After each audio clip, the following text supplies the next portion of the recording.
Time for some history, dog.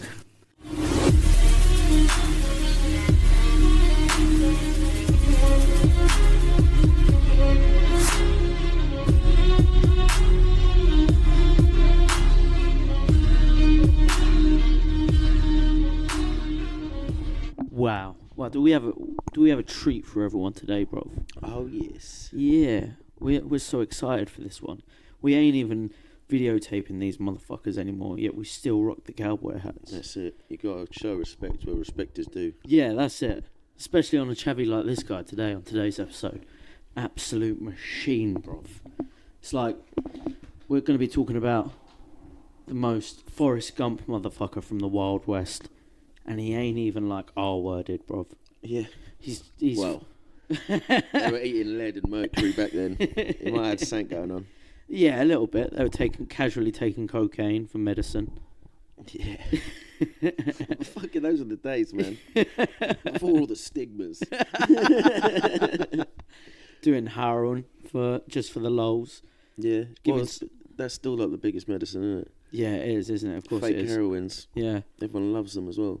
They used to just back then give it to your missus if she was feeling a bit down. Yeah. Do you know what I mean? Yeah, why haven't you cleaned up? Do you need heroin? How's this goddamn mess? I know where to help this. Smack. Yeah. Both times. Yeah, just smack a bitch. So yeah, these are, despite Kit Carson also being an absolute G, I mean, he was also a bit of a monster, but man of his time. Yeah, the shoosting began, you know what I mean? Sometimes you just go. And not was it only just a bit of a monster. Well, actually, no. I mean, the way I've tried painting him today, he sort of comes off on the side of the engines, but he didn't do some nice things to the engines. Yeah. Bit of a bad boy. But back then, you got to be a bad boy. You're going out west. That's it. Yeah, it's like literally new territory. Yeah. These dudes had like not raw, but like organic meat diets. Yeah. I was reading something today that they were like 4 or 5 inches taller than the average European.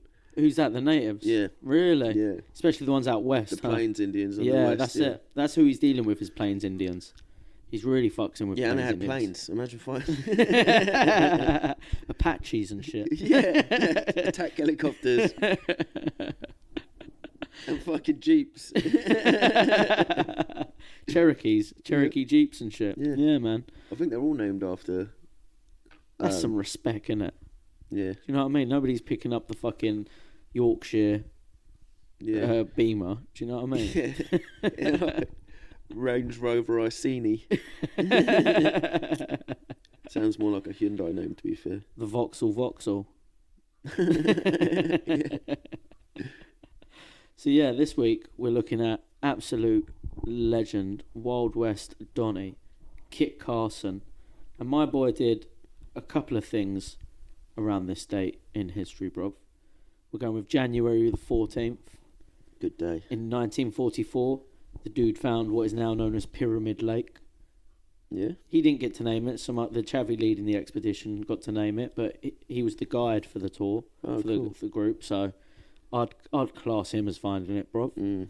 And in 1864, he was 1844. Sorry, in 1864, he was involved in the Battle of the Canyon de Chelly. Ooh. Yeah, that's him and some Indians. Him fucking with, I think back then it was the Navajo. I might be wrong as we go down. Yeah. But yeah. Makes sense. Yeah. Dual-wielding pistols, riding horses. Oh, yeah. Yeah. Fake teeth. I don't think he would have quite had the revolver by then. I'm trying to think when Samuel Colt came about. Yeah, definitely. Because he wasn't... You weren't going to flintlock an engine, are you? I'm pretty sure, though, the Texas Rangers were the first people to get the revolvers to fight the Comanche. And he weren't... Yeah. Later in his life, he would have been rocking the revolver. Oh, shit. Yeah, see? 72. That's what I'm saying. 1872. So he would have had it as a geezer. As a geezer, he would have had the revolver. That would have blown his mind, bruv. Imagine going from a flintlock, or even from a flintlock to a revolver, bruv. Yeah. Oh, it'd be so fucking easy. You'd be so excited, wouldn't you? Yeah. And he's the geezer who's been fighting engines. They literally invented revolvers to fight engines.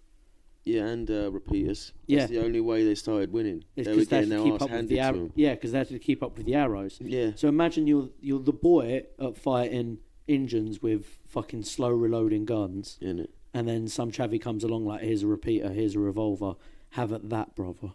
Imagine how like unathletic you could be in a fucking flintlock musket war.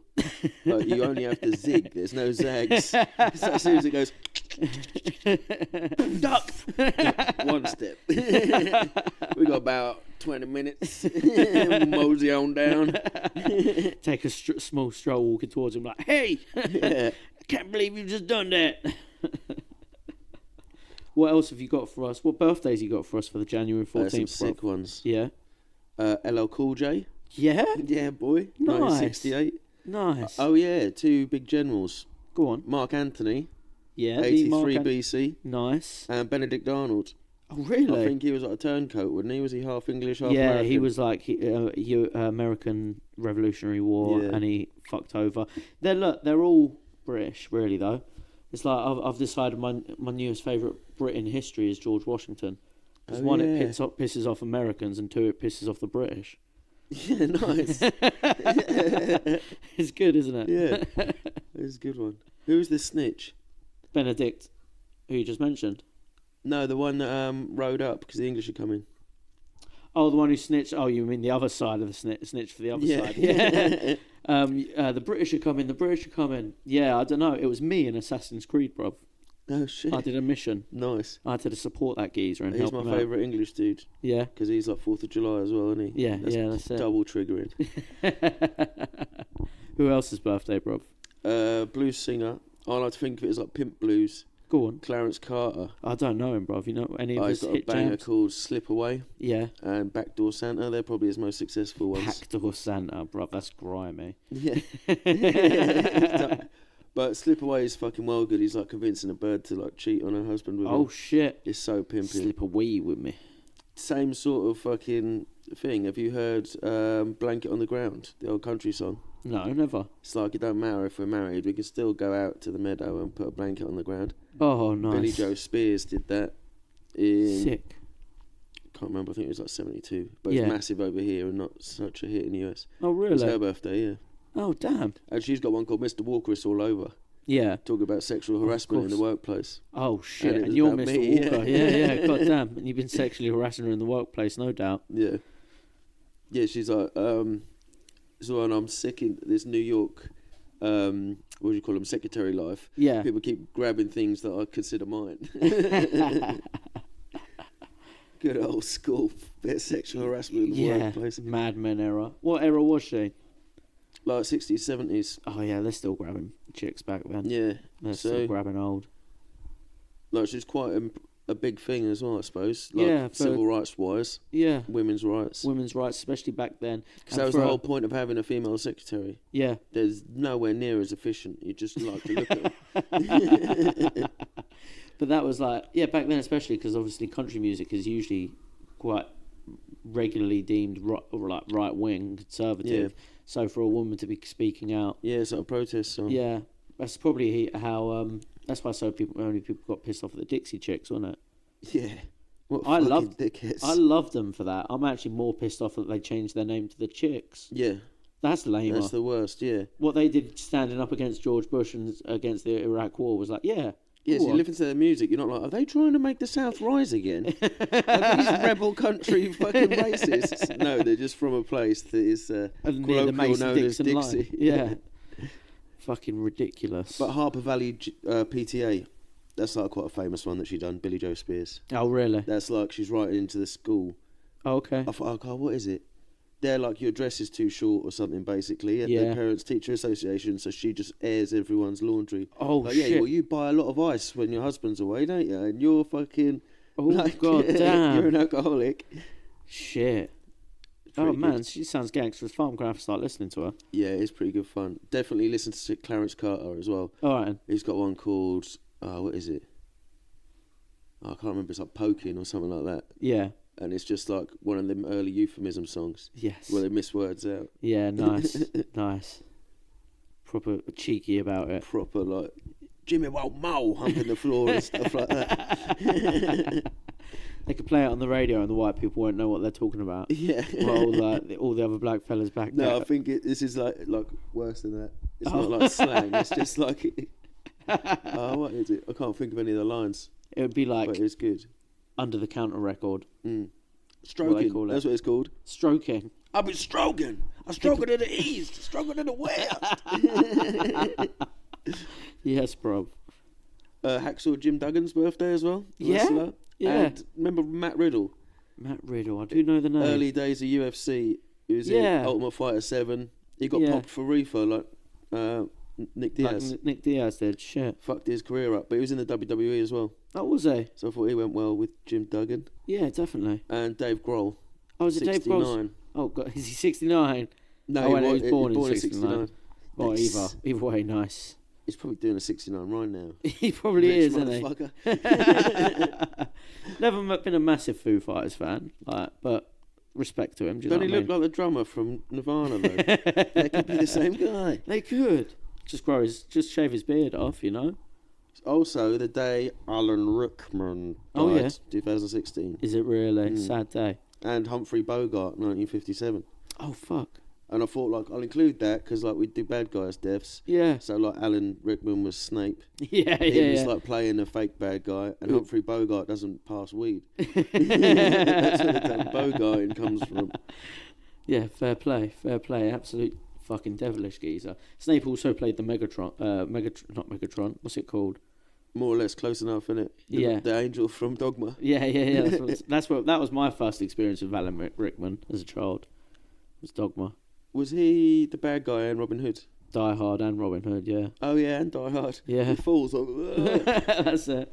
Yeah, he was in Robin Hood. I forgot about that. So no doubt. Has he ever been in Robin Hood?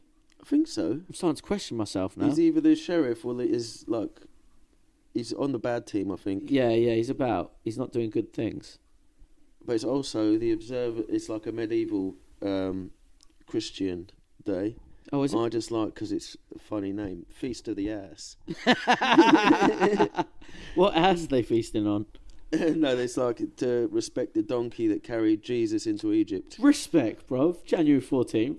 And it's a Sunday this year, so... And it's also Ratification Day. What's that? So, For who? the Treaty of Paris ends the Revolutionary War. Oh, shit. Yeah, boys, 1784. God damn. No fucking revolvers, though. That's annoyed me. I was thinking the Revolutionary War was all cowboys as well. No, that was definitely flintlocks and muskets, Oh, it's bruv. been cowboys. Yeah, it was like Napoleon era, wasn't it, basically? Big, stupid hats. Well, yeah, obviously, he took over after the revolution. Yeah, true. What else you got for January 14th? Any other big events? Yeah. Franklin D. Roosevelt and Churchill meet the Casablanca Conference Oh, gangster. in Is this when 43 to talk about the war effort. Franklin's like, no, we still ain't joining, bruv? Maybe, yeah. No, because it's talking about strategy. So Oh, is it straight? I think he's already in, Yeah. 43. Nice. Well, I should know what date they joined because we did Pearl Harbor the other week, but of course I don't, bruv. So in 67, it was the event called Human Being, What? like Human Being, and Yeah. it's like the event at the Golden Gate Park that sort of introduced psychedelia and like the summer of love and the hippie era. On January 14th? Yeah. They got that started in the fucking winter. Yeah, it's California though, isn't it? Yeah, fair. Cheat codes for weather, didn't they? Does it snow in San Francisco? LA, Nah. I know LA is obviously the Yeah. cheat code for weather. San Francisco's not too far. Yeah, it's just like closer to Mexico, I think. Same map in San Andreas, isn't it? San Yeah, Francisco that's and it. LA. Yeah, So just can't be too far, bro. I've driven there. yeah, it's easy when you got a rocket-powered car. Me and CJ been on it, bro. And it's a famous Super Bowl where Vince Lombardi retired. Raiders versus Packers Super Bowl. Back when it was still called AFL versus NFL Championship. Oh, really? But yeah, the Packers win and Vince Lombardi retired. Shit. Elvis Presley had a live broadcast from Hawaii. Oh, go on, shall we? Aloha from Hawaii set the record for most watched television performance. Excellent. Aloha from Hawaii. Yeah, boy. Go on, Elvis. Getting it smooth out there. Coming across like an absolute pimp daddy, bro. Forever. And 1844 Yeah. is a leap year starting on a Monday, like this year. Oh. There's a couple of them. Ooh. And it's the day, like last episode, the calendar? Yeah, it was. Yeah. 1844, Philippines, Guam and all that skipped 31st of December to realign the international dateline. Oh, to jump up with the Gregorian. Yeah. Shout out to last week's episode. Shout out to the Philippines. Shout out to Greg. Crazy Greg. Both Gregs. All sorts of Gregs. Gregorians, Pope Gregory's, sausage roll geezers. Shout out to all the Gregs. Yeah, fuck. You know Shout what I out mean? my main man Greg. He got the motherfucking triple chocolate donut. If you're going to Greg's, don't buy them. Leave them for me. Also, another shout out to a previous episode. Go on. Death of Joseph Smith. Shit. Yeah, that was 1844. God damn, yeah, we did the Port Rockwell episode about Joseph Smith's bodyguard. Yeah. And, what was it? First Morse code telephone. Yeah? What did he say? Telegraph, sorry. What did he say? Don't know. ... He He just did the Mario theme and see what it says at the end. And this is a really shameful thing that happened. Oh. Engels and Marx met in Paris. Ew. 1844. That's a bit gross, isn't it? But Nietzsche was born. In 1844 that happened as well? Yeah. On January 14th? Or is No, it's just general 1844. 1844, yeah. Shit. So when he's out there exploring, finding lakes and shit. That fucking macking the loser's Oregon like, how Trail. can I not have a job? Yeah. I just want to dye my hair blue and live in my mum's basement. And what... I'm pretty sure I'm ripping this off of another comedian. Actually, I know who it is. I think it's Colin Quinn. He's got a whole bit about communism and everything. And you know how it's meant to be everything's equal, everything's shared, yeah? Well, who thought of the Communist Manifesto? It was Engels and Marx, wasn't it? Yeah. Why is only Marx's name on it? Oh, yeah, it should be like everyone help me think of this. Innit? What a little cunt. I mean, that's one reason to call him a little cunt. And do you know what else? Go on. Straight white men. What about him? They're oppressive and they invented communism, so Oh, yeah, shit. pick and choose what the fuck they want, don't they? Opinion means nothing to me. So Kit Carson, right? Let's get chatting about this geezer. He's doing shit on He's doing a lot of bits on January 14th, bruv. Yeah? Oh, yeah, Got he has, hasn't bits. he? Yeah, he's got a lake. Yeah, he's got a He's lake. fighting them engines. Fighting engines. Geezer as well. He's born in 1809, right? Little man was born on Christmas Eve. Oh. Little December 24th birthday. Yeah, shit. 1809. He struggled, bruv. This is your Christmas and your birthday present. His whole life. Yeah. Fuck. You know. Or he's Jesus. He's Cowboy Jesus. Yeah, possibly. Do you know what I mean? Feasting on that ass. In 1811, his family moved to Howard County in Missouri, and they live in a spot called Boone's Lick, and he's actually related to the Daniel Boone family. Oh, cool. Yeah, I think Nice. he's like somehow a cousin to him, Yeah. and he grew up around the whole Boone family. Not Daniel himself; he's passed by now. 44 was the year of the Missouri River flood as well, the Great Flood. Mississippi and Missouri. His poor Missouri. He gets fucked up while he's away. Wet as shit. Missouri. Nah, no Missouri flooding. So like that's if you don't know who Daniel Boone is, he's like the OG proper frontier hero geezer.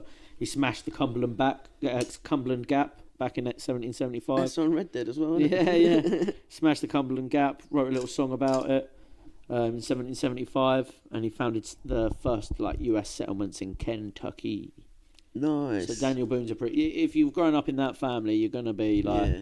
that's something to You're gonna aspire be, to. well, if you've grown up in this time, Yeah, it's like, I'm just going to walk this way for a day and Yeah. find the coolest shit you've ever seen. yeah, and live there Yeah. and fight everything that comes near me. Yeah. Bears, Injuns, That's it. raccoons. I gave him the black eyes, little shit. 1818. It goes a bit sad for old Kit Carson. Chavy's only 9 years old. 9 years old, and his father dies. Lindsay Carson. That's his character building, though, isn't it? Back then, Yeah. back then it is. He's killed in an accident. A falling branch bonks him bad. Oh, no. Yeah, fuck. bruv. It's 1,000 ways to die in the West. Bonk. Mom and Daddy ain't moving no more. And after that, he became a bit of a tearaway, bruv. His mum couldn't handle him. Yeah. He's wiling out a bit, so she apprentices him to a saddle maker. Ooh, Yeah. that's a fucking cool trade, actually. It's not a bad little job. Kit weren't a fan of it, though. No? He didn't like it. Nah. I mean, you got to think, right? You're a relative of Boone. You got no daddy. Yeah, I keep giving people these saddles, and they're riding all over the West. That's it. And he would hear stories of like Chavies would come in and be like, "Fix my saddle, because I'm gonna tell you what's happened to me, boy. Shit. I just been through this. I just been through that. I need this saddle fixed because I'm out again, snipper. Sick. Fix it up quick." I just unlocked the pamphlet for panther saddle, so make it out of panther skin now. Oh, you don't know what a panther is? You ain't ever seen one? Case. Big ass case. 1826, but 1826, I think he's only like, let's do quick maths on that. 26 take 9, bruv. He's like 15? Yeah. 16? 15, 16, he runs away from his apprenticeship. Yeah, boy. He just says, fuck this job. Take this job and shove it, bruv. He fucking fully Johnny Paychecks out. He paychecks out, gets out, and he heads west on the Santa Fe Trail to New Mexico. Says, I'm gonna make a life out here. He's 1828. He's hired by as a wagon driver for a fur trapping expedition to the San Joaquin Valley and the Sierra Nevada. Ooh, Yeah, pronghorns. yeah, that's it. Getting them pronghorns. Armadillos. He's only the wagon driver, but he's going to be picking it up because he's hanging with the boys, isn't he? Yeah, mule skinner, I like to call him. Oh yeah. Or is that what the wagon driver back? Oh yeah, 'cause he's slapping the mules. Yeah, of course. That's nice. Need another mule skinner. So that's what he was doing. He was out there skinning the mule for him, bruv. He's going to be picking up bits with that. Yeah. It's when he has his first affray with a group of Apache as well. Yeah, circle the wagons. Yeah, Circle the wagons. that's it. Oh shit. So they're pissed That's about. crazy times.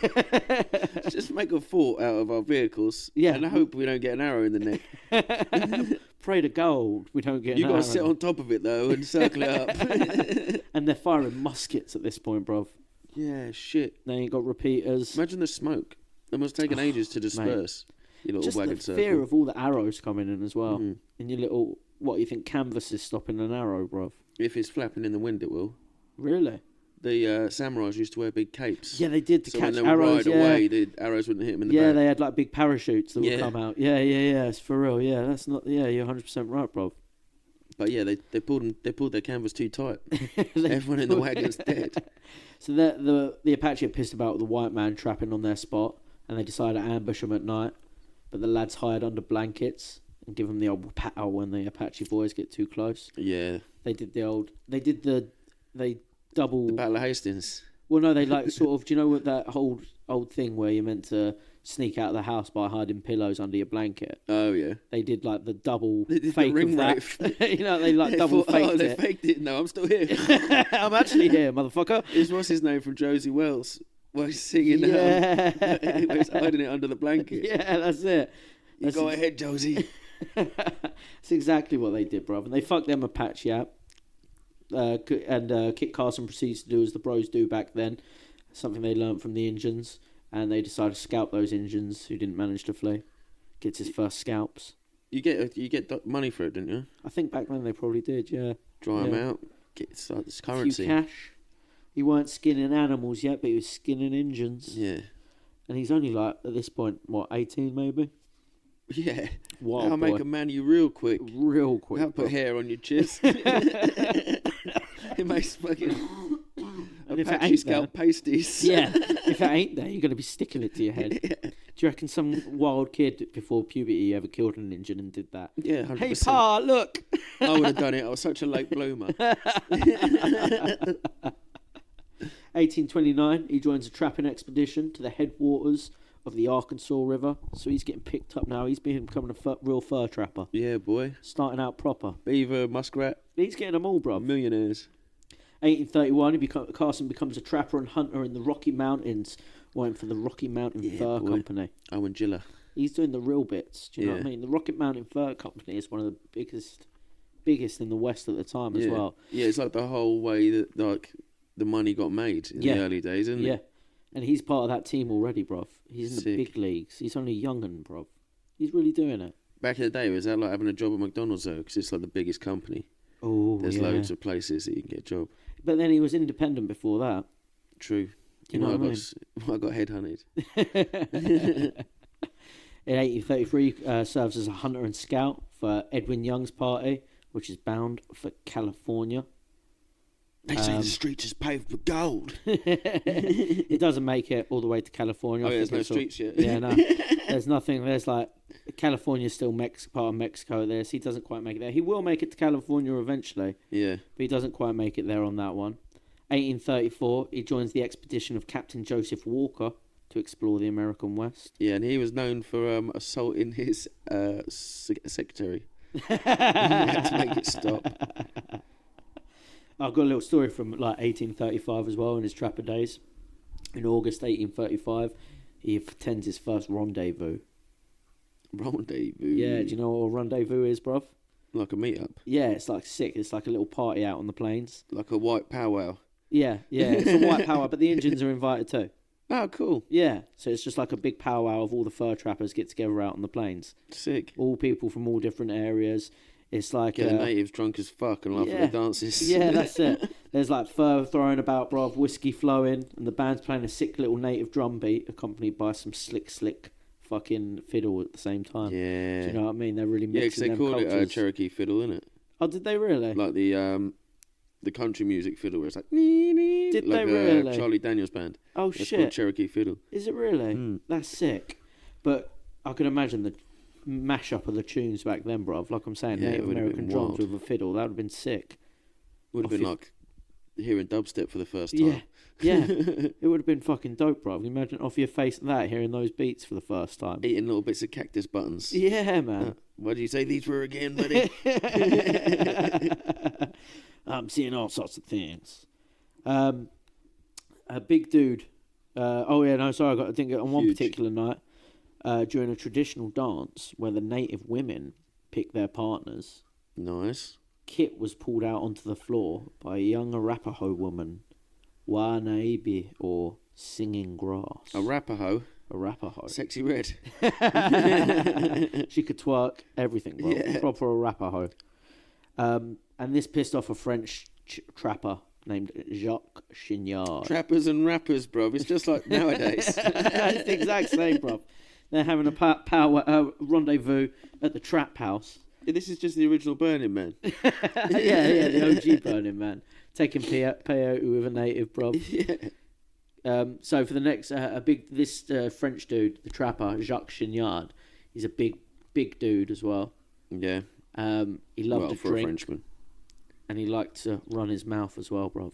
Oh, Kit's gonna fuck him up. Yeah, bruv. Especially if you're getting some of this sweet, strange alien pussy. Well, this dude quite liked that native chick too. Yeah, he would. And for the next few days, Jack spent it heavily drinking and openly insulting Kit Carson out loud and every American at the rendezvous. Dude, that's just...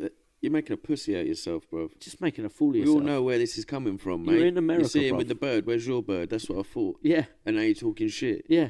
You French motherfucker. When Jux tried to force himself on Kit's girl, Kit said, "Nah, bruv, that's too much there now, fella." Yeah, she might not be a fully fledged human.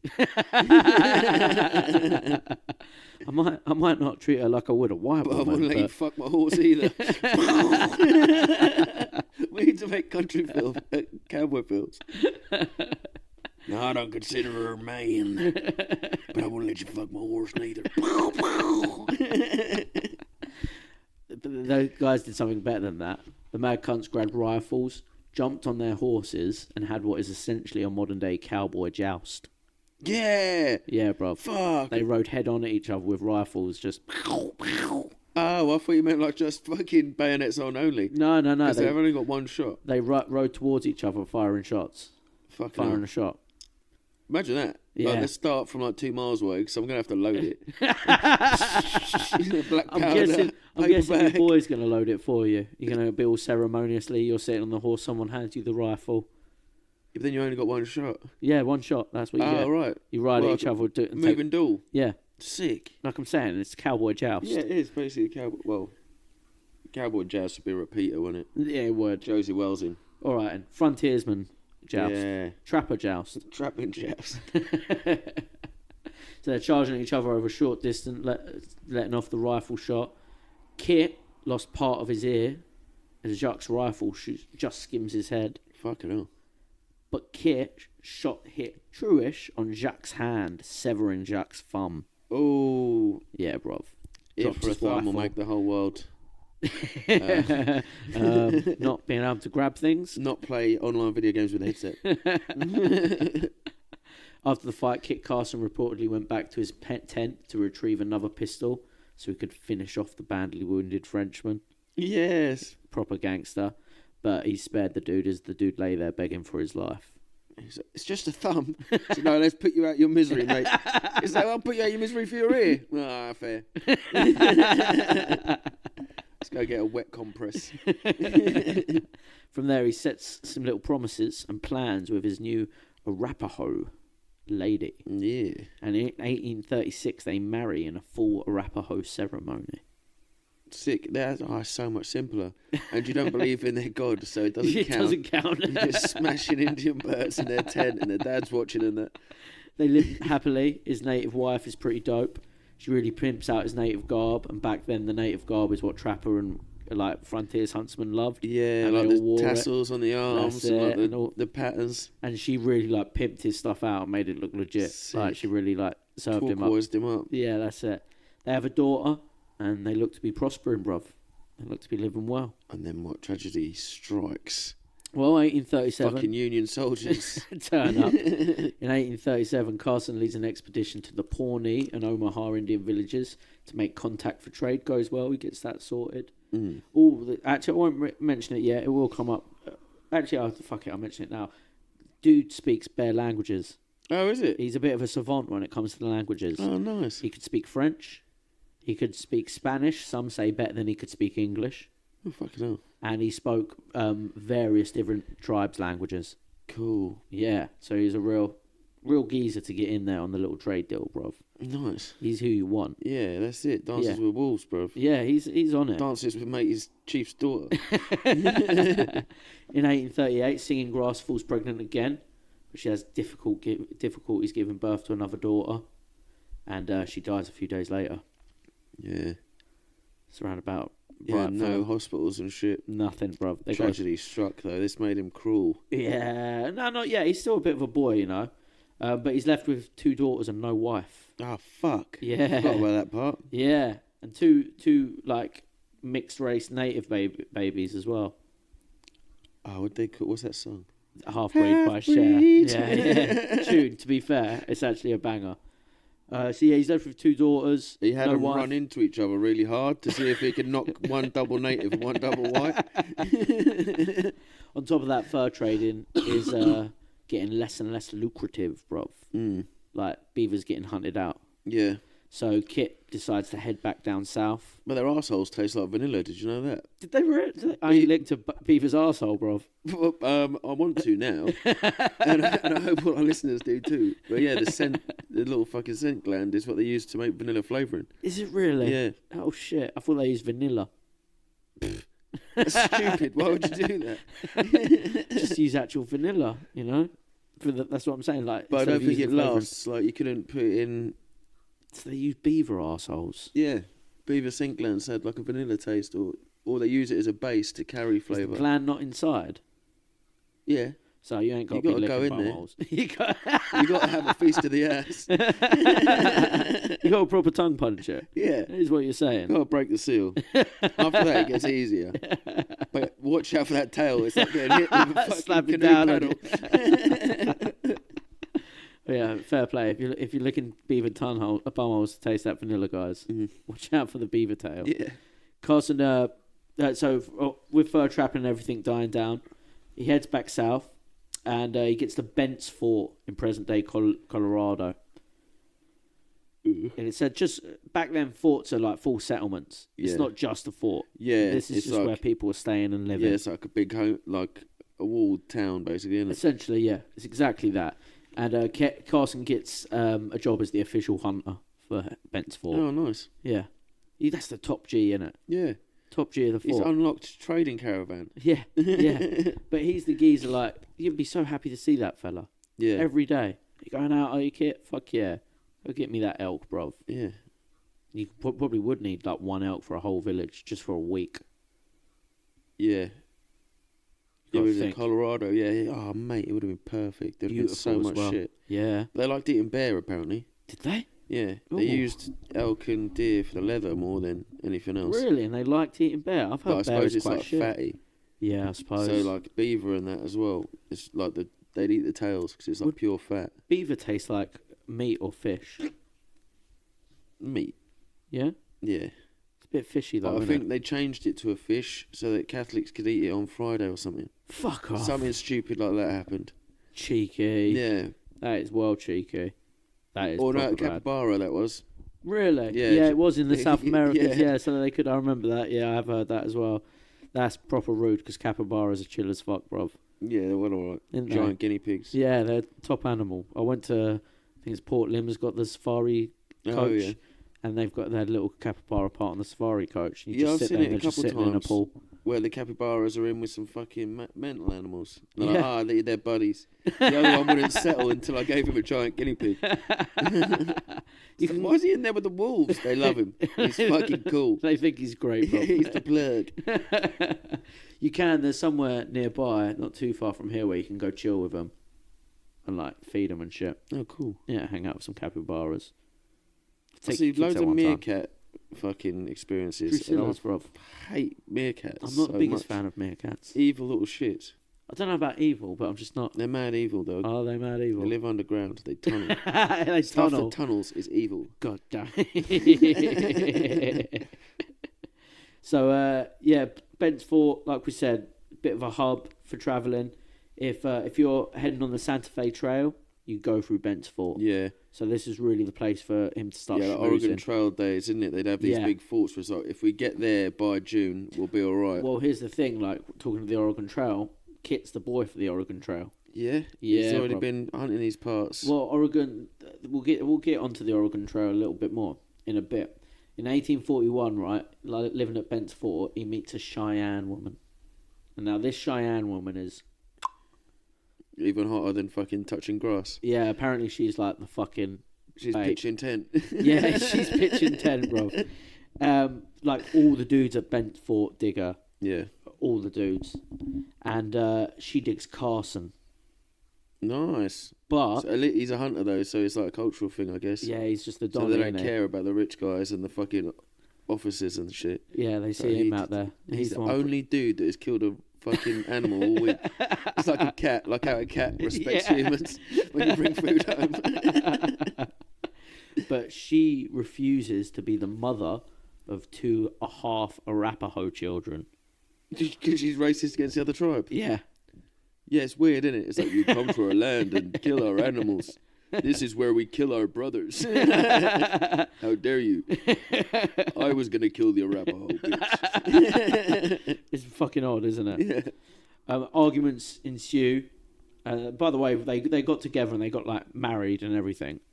But had to fucking send the kids down the river. Well, they end up arguing over all of this type of shit.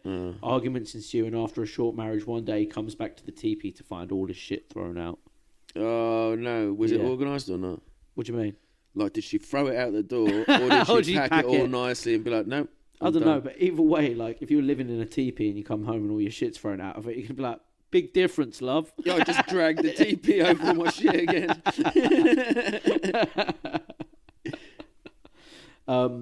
And after that, they divorce and they both go on a little fuck fest around the fort trying to make each other jealous. Ah, degeneracy. Well, It's like back that then. fucking Saltburn film that's come out. I That ain't is the seen worst thing I've fucking ever seen. you got degenerate about that. No teepees either, and I bet. Yeah, no, nothing like that. But it's like a little love triangle jealousy shit. Nah, I'm But it's alright just on that. graphic and disgusting. I'm alright on that. Ugh. That's why I don't watch things like Saw movies. They're graphic in another way. I'd rather watch someone fucking cut their own hand off in a fucking cartel video than watch That's what you know Saltburn is again. real. Yeah, Yeah. a real one where they fucking you can see it because of the low quality. Yeah. But yeah, that film was awful. Oh, shit. Do you reckon that's what he was up to? Or she was up to back at Fort Bend? No, I don't even think a savage from the plains would be that disgusting to suck someone's fucking cum out of a plug socket. Oh, okay. Fair play. Yeah. Yeah, maybe not then, bruv. Oh, God damn. Worst movie ever. Spoiler alert, sorry. So while he's going on his little bits around the town, he actually meets Charles Bent himself with Bent's Fort. Oh, nice. Yeah. Mr. Bent? Mr. Is this Bent. Bent of Bent Forts? Yes, sir. And he gets cozy with Charles Bent's sister-in-law. Ooh. Yeah. Who's a fine little Mexican piece named Maria Josefa Yamirio. That was really fucking race mixing back then. Yeah, Or was bro. it just Kit Carson? Everyone's like, Carson obviously was. she's Mexican, so you can't get with her. And he's like, fuck. Kit had a thing for brown girls, bro. Yeah. Quite clearly. Nice. Yeah. He didn't hold back Big either. up Kit. Innit? Speaking native languages, banging Mexican yeah. chicks.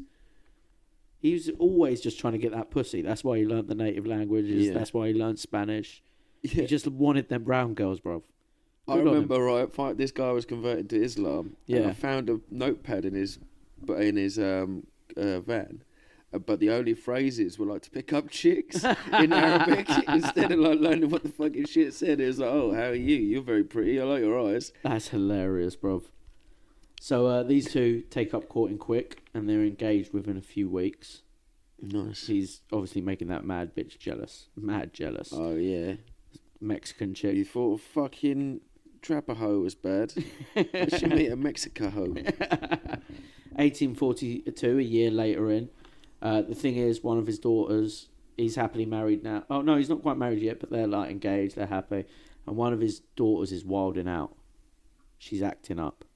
Yeah, it's that red blood in her. Yeah, she's the eldest as well. Plains blood, just like, you, wait, yeah. You just gotta let them run. It's like walkabout.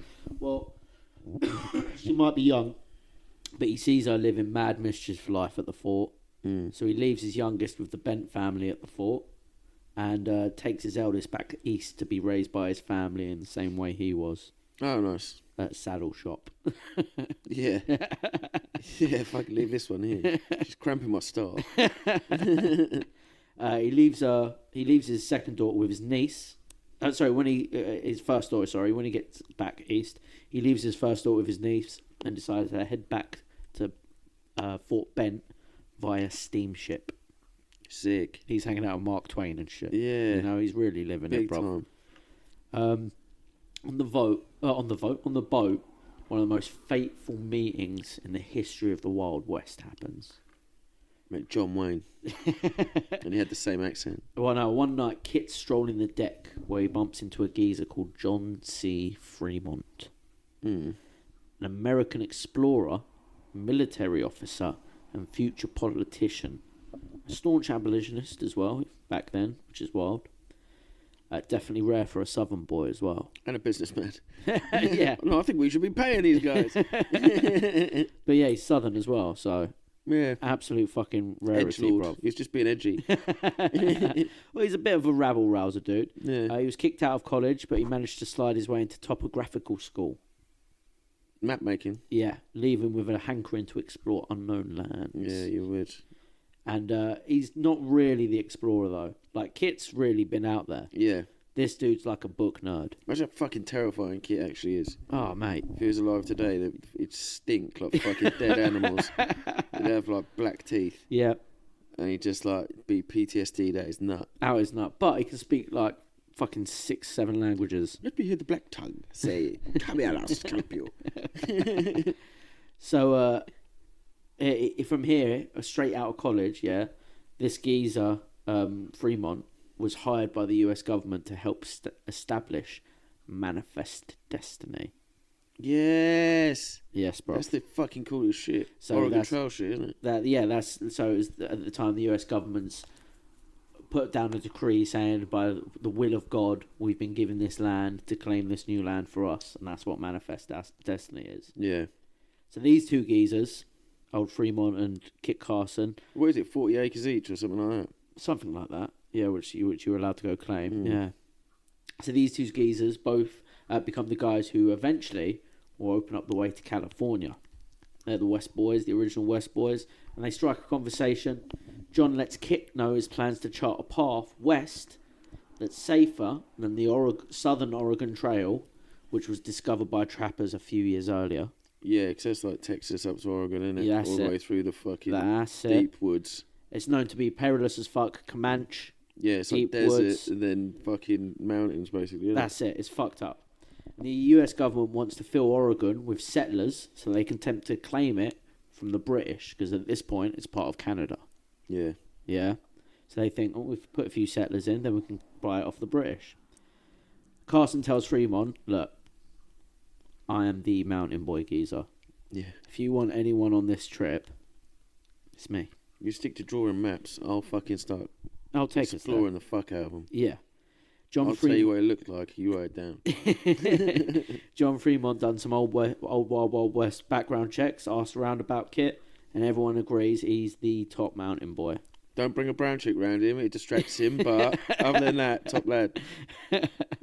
They tell him all about the amount of languages he speaks, how he's the top G of the woods. Despite being fluent in all of that, Carson was actually illiterate as well, though. Oh shit, so he couldn't read and write. He couldn't read and write, but he could speak like 7 fuck. languages. Maybe that's where we're going wrong. Maybe. Because who the fuck needs to read and write? Like, you save your headspace and your like dexterity for learning other languages. Yeah, you could come out here speaking Arapaho, bruv. And I don't just mean like rapping like Nicki Minaj. Rolling your arse, that's popular nowadays. These tricky bitches. That's how you speak Arapaho. So, obviously, after the little background check, Carson is hired as guide for John C. Fremont's first expedition to the far west. July 1842, the gang head out with 25 men, leaving Missouri. Carson guided Fremont across the Oregon Trail to South Pass, Wyoming. It was there where their first expedition into the west together. They fit well as well, right? Fremont's naturally impulsive, but still a nerd. Yeah. While Kit's a lot more reserved and forward-thinking. Yeah. He's like as well as stoic as fuck, he's sort of like the real prototype for the cowboy. Just in his attitude. Do you know what I mean? It's like Lonesome Dove, isn't it? Yeah. They're both like each other. Yeah, cream. Well, it might be based on this, actually. No, they're like the opposites of each other. Yeah, that's what I mean. Like, the characters in Lonesome Dove. Yeah, I know what you mean now, yeah. They're like chalk and cheese, but they work, bruv. But I don't know if chalk and cheese works. One's like military style, one's like fucking free party style. That's it. They reach the Rocky Mountains, where Fremont plants an American flag on the highest point, claiming it for the USA and naming it Fremont's Peak. Fair play, geezer. Nice. They lose no men. He did the same thing in Las Vegas. Onto a street. They lose no men, have no engine troubles. No engine, not engine. No engine troubles, despite sighting a few of the lads around and getting nervous about it. Fremont's hella pumped about the 5-month round journey and starts writing of the escapades for newspapers, but he's really hyping up Kit in these newspaper stories, saying about how much of a badass Kit is. Yeah. Because there was a lot of them, like, that did the old Western shows after all this was over. Yeah, just, like, ripped off his stories, basically, innit? Well, from these old newspapers. Yeah, exactly that. I'll get to that at the very end, actually. Oh, nice. But Kit has like a very cool little teaser for that. Not teaser, but like a little tidbit from that. Kit, at this time as well, has no idea that he's becoming like an overnight, or months back then, celebrity. Yeah, because he can't read or write. He's not hanging out in town. He has no idea he's becoming this fucking legend. He's just knocking about being like, yeah, whatever, where are we going? And Fremont's claiming all the fucking royalties off him. Yeah, shit, didn't even think of it like that. Sign this. Yeah, fuck. I'm going to have to put an X. Perfect.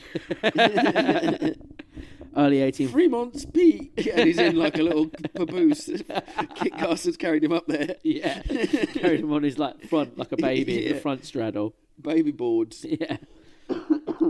Early 1843, upon returning to Fort Bend, Carson learns of the passing of his second daughter. Oh, no. Yeah. She died in a tragic accident while he was gone. Really? Oh, they like, this one's a cunt. This one's a cunt as well. Well, he's this already one's got rid of the cramping first my one. style. This one's hit puberty and turned into a fucking retard as well. It's not all sorrows, though, as this is also around about the same time he finally marries Maria. Nice. So he marries the Mexican chick. Chicks hated those fucking girls he had. I'm gonna fucking marry her, get out of the teepee with them fucking stupid daughters. And she's like, oh, she died, did she?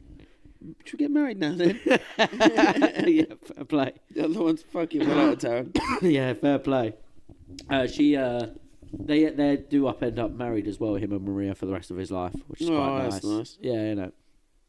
May 1843, Fremont comes calling to Kit again, knocking on his door, but this time he's got dope pay for the newlywed. Nice. He's like, look, I'm chasing a rumour of a great river travelling out on to an ocean out the other side, and I want that shit. I want a whole river. The president wants that shit. He Nice. wants to get to the other ocean on the other side. And the lads begin their second expedition, which is way bigger than the first. The expedition left Kansas City, Missouri in May 1843, this time with Fremont leading 39 men with mules, horses, equipment, and a large bronze mountain howitzer. Oh, yeah. They're taking a cannon with them, bruv. They're really cannoning. If there ain't a fucking river, we'll make one. We'll blast through those mountains. Yeah. October 24th, 1844, Fremont and Carson finally enter the Oregon Territory. So even when they did that last one, they didn't even enter Oregon. Oh, they just right. mapped shit out. Yeah. I was thinking as well, all Yeah. these dudes, like, there's tell of an ocean the other side of the mountain. Yeah. He could just be like, turn to a native guy and be like, is there an ocean over there? Like, yeah. Yeah, we've seen it, we've been here for years. He's like, Yeah. cool. Oh, cool. Yeah, but then there's even have these native guys seen it because you got to get through the deserts, the Nevada, Oh, yeah, true. the fucking California, Senor, or whatever. Yeah, true. You got to get through all them deserts, bruv. The hot Mojave sun. There you go. You'll be fucked, bruv. Fremont and Carson, once they enter Oregon Territory, their expeditions open up the path. That's them opening up the path, and like wagons start hurtling in after them. Over 40,000 in the next coming decades. Yeah. So they really opened up Oregon for everyone. December 1843, the expedition enters northwest Nevada, going further than the Oregon Trail has ever gone before. Nice. All the way to Nevada's got Nevada. deep in, isn't it? Yeah, bruv. They're getting far out west. Mm. January 1st, 1844, the party travelled through High Rock Canyon and reached the Black Rock Desert. That's proof of the meteor impact. They're all the geezers naming all this shit as well. High Rock Canyon. Lazy motherfuckers. Yeah, so, Oh, that's high as shit. but it's like soldiers in Afghanistan and Iraq and that just Yeah. named shit like, oh, that's Shootout Road, Yeah, that's yeah. Sniper Hill, Hellman like Province. just because they're talking about it every day, as in Yeah. like, fuck all this. Yeah. That's High Rock. There's a big old rock over that way. Yeah, so There's you Black know Rock. the High Rock, yeah. I'll meet you at High Rock. Yeah, fair. Yeah, that's exactly what it is, isn't it? Our first date in history comes up for Kit Carson, January 14th, 1844. Ba-bam-bam-bam. He's got a lake. Carson finds a big old lake. Fremont later calls it Pyramid Lake. Is there a pyramid under it? Nah, it's due UFOs? to the pyramid-shaped formation that reminded him of the Egyptian pyramids. What's formatted like a pyramid? The lake. So you mean a triangle, or is it a fucking actual pyramid? I Oh, guess. he's a topographer, innit? Yeah. He would have known. Yeah. It's an inverted pyramid. Yeah. Ooh. It's a lake of Mercury that powers spacecraft. He's going in. So, continuing the expedition, Carson guides Fremont and the boys through the Great Basin of Arizona, which they, of course, name as well. They also make a little side trip to Great Salt Lake in Utah using a rubber raft to navigate the waters. Nice. Dude's first ever rubber dinghy rapids. Yeah, 1844 was vulcanisation of rubber as well to make tyres and shit, hardening of rubber. That year, bruv. So they Yeah. were they were the first chavies to be using it, bruv. Shit. Yeah. First rubber dinghy rapids. They also made a side trip. Oh, I've done that. The expedition then headed to California, which was illegal and dangerous What, into Mexico? because it was Mexican territory. Exactly that. With Spanish gold and shit. Yeah, and not only that, the government had specifically told Fremont, like, don't you fucking go to Mexico, bro. Yeah, You like stay the Shanghai Noon. fuck out of there. Is it Shanghai Noon or Wild Wild West? Which one? Shanghai Noon, Yeah, where there's a big prison in California. I think so. The gold mine's a big prison. It was all like that, wasn't it? Yeah. It's like actually for real. For real. On the way to California, the party suffered from bad weather in the Sierra Nevada mountains, but was saved by Carson's good judgment and his skills as a guide. They found American settlers who feed them. Nice. So good on you, Carson.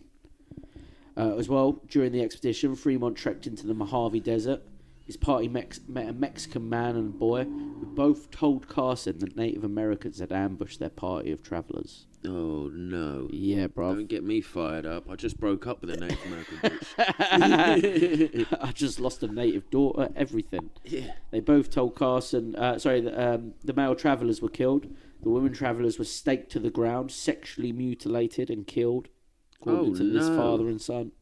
The murderers then stole the Africa. The murderers then stole the Mexicans' 30 horses. Carson and a few mountain men and one of his friends, Alexis Godey, went after the murderers, pissed, angry. After 2 days, they found them, rushed into their camp, killed and scalped 2 of the murderers, recovered all the stolen horses, and returned them to the Mexican man and his son.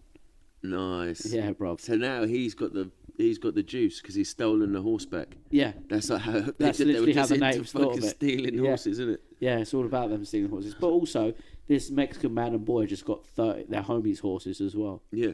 All their mates were killed. All these families were killed. Oh, yeah. They probably started the journey with 1 mule. They leave it with 30 horses, like, fucking A. They're the biggest ranching family in America to this day. Kit Carson's fucking hooked these geezers right up. Yeah, you know. That deed brought Carson even greater fame, because obviously Fremont's writing about that story, selling it to the paper, and confirmed his status as a Western hero in the eyes of the American people. I'm as west as you get, bitch. I'm touching California. Yeah, he is California. Fremont was big hyped by Kit's actions and wrote the tale down in his reports, making Kit Carson the first official avenger to the American public. Nice. He's literally avenging Chavis, isn't he? Yeah. The first ever avenger. Yeah, bro. The Mexican government, however, found out about Fremont and the boys in California, and they weren't too pleased. They sent a whole fucking regiment to push him out and be like, get the fuck out, bro. Shit. Yeah, and they booked it. They were like, yeah, all right, our bad. Yeah. Maybe we shouldn't be here. Sorry, my bad. Or did he just disappear? Just like blended in? Just into the fucking like, desert. Fuck, he's such a goddamn mountain man. July 4th, 1844, Fremont goes back to Washington, D.C. The government liked his report, ignored what he said about Mexico, like, where you went? Huh? Yeah. You went where? Redacted.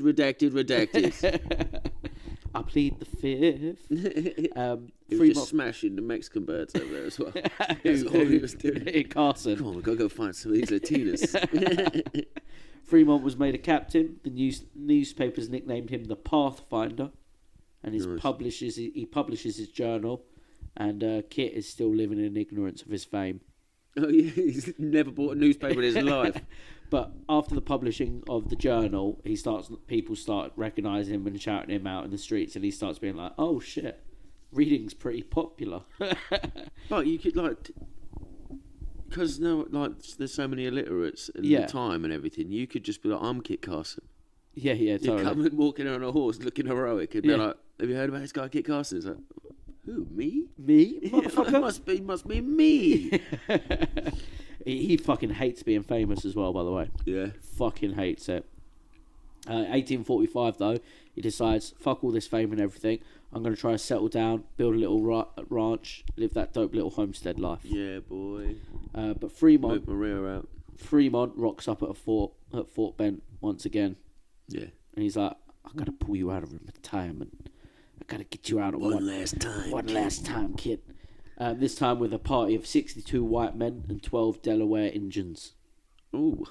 He's been hired again by President Polk himself to help push that manifest destiny. Oh, nice. He also... Let's make some space. What, anyone can live here? Yeah, God gave him the land. Yeah. So kill the guys that live there. Well, here's the thing, right? Polk wants to buy California off of the Mexican government. And I told you about Oregon, he wants to buy from the British after filling it with American settlers, right? He wants to do the same thing with California. Yes. He wants to put bare American settlers in California so they can turn to Mexico and be like, see, we should buy this shit off of you. Oh, yeah. And that was the plan. Send an explorer and map maker to California to stoke up a rebellion as well. Nice. He wants the what American Destabilise the society. Yeah, he wants what American settlers are in California, because there are about 1,000 at the time. Yeah. He wants to have them start up a little revolution, but President Polk can't be involved because then it's U.S. aggression. Oh yeah, and it's a war rather than like a civil matter. That's it. So he hires Fremont to go in and fucking start a little civil unrest. Rouse the rabble. But Fremont doesn't tell Kit Carson this. And doesn't tell the boys this. Just hires him to guide again, like, come California. Come on, show me how to get to these guys. What are we going to do? Poke the bear? No. Maybe. So Carson guides the party through the Sierra Nevada, the deserts of present-day Nevada, and the Great Basin, which they already named, once again. Bighorn sheep everywhere. That's it. They're feeling good. And from there, Fremont makes an announcement. Boys, we're going back into California. Boys, we're going to destabilise a nation and coup. Now, this is such... I feel so American right now. December 1845, Carson leads the gang to Sutter's Fort in modern-day Sacramento, the first American settlement in California. Like I said, there's around 1,000 Americans living there, a few hundred other Europeans, British, German, real Wild West settlers, bruv. Mm-hmm. But the Mexicans were cool with it, as California was so underpopulated. The Mexicans were actually cool with this, foreigner fort being in Sacramento. Okay. At least they're all in one place. Yeah. The settlers weren't cool, though, with Mexico, though. Yeah. So Fremont starts stoking rebellion. He starts doing the whole, have you ever even met the Mexican governor of California? I ain't seen him around. You ever see this motherfucker around? Because I don't. And then but then at the same time, he could claim to have been him. Well, I could have claimed to be Kit Carson. Or at the same time, he's also putting the other side of him, being like, you do know that whatever land you think you own, the Mexican government can just come take it off you whenever they want. Yeah. He's really fucking playing both sides on it. Not both sides of the war, but going to both sides of the argument of this is why you got to rebel. Yeah. Because of two opposite reasons. You never see the governor around, and you don't want to see the governor around. He's got both sides. What about this fucking governor? I've never seen him. I don't want to see him. Why are you rebelling? I'm the people's governor, seeing Republic's People's Front. April 1846, April 26th, the Mexican-American War begins because... Guess what? America do a little false flaggy. They said not sort of. They radicalise the moderates. They send a little force of military geezers down to a border dispute along the Texas-Mexico border just to hang out. Yeah. Just to chill out there. And obviously the Mexican army attacked the dudes at the Texas border. Yeah. And now the US Army have got a reason to enter war with Mexico. Nice, perfect. Little Mexican aggression. Little Mexican aggression. And the lads, meanwhile, still in California, are now no longer, after the Mexican-American War officially kicks off, they're no longer little secret operatives, bruv. They're full-on they're full-on agents. Sick. Cross enemy lines. They're lads on the front line, bruv. Fremont leads a militia of 100 men, including Carson. And his first plan is to attack Sonoma, the largest Mexican settlement in California, head south to Monterey, LA, and then San Diego. Sick.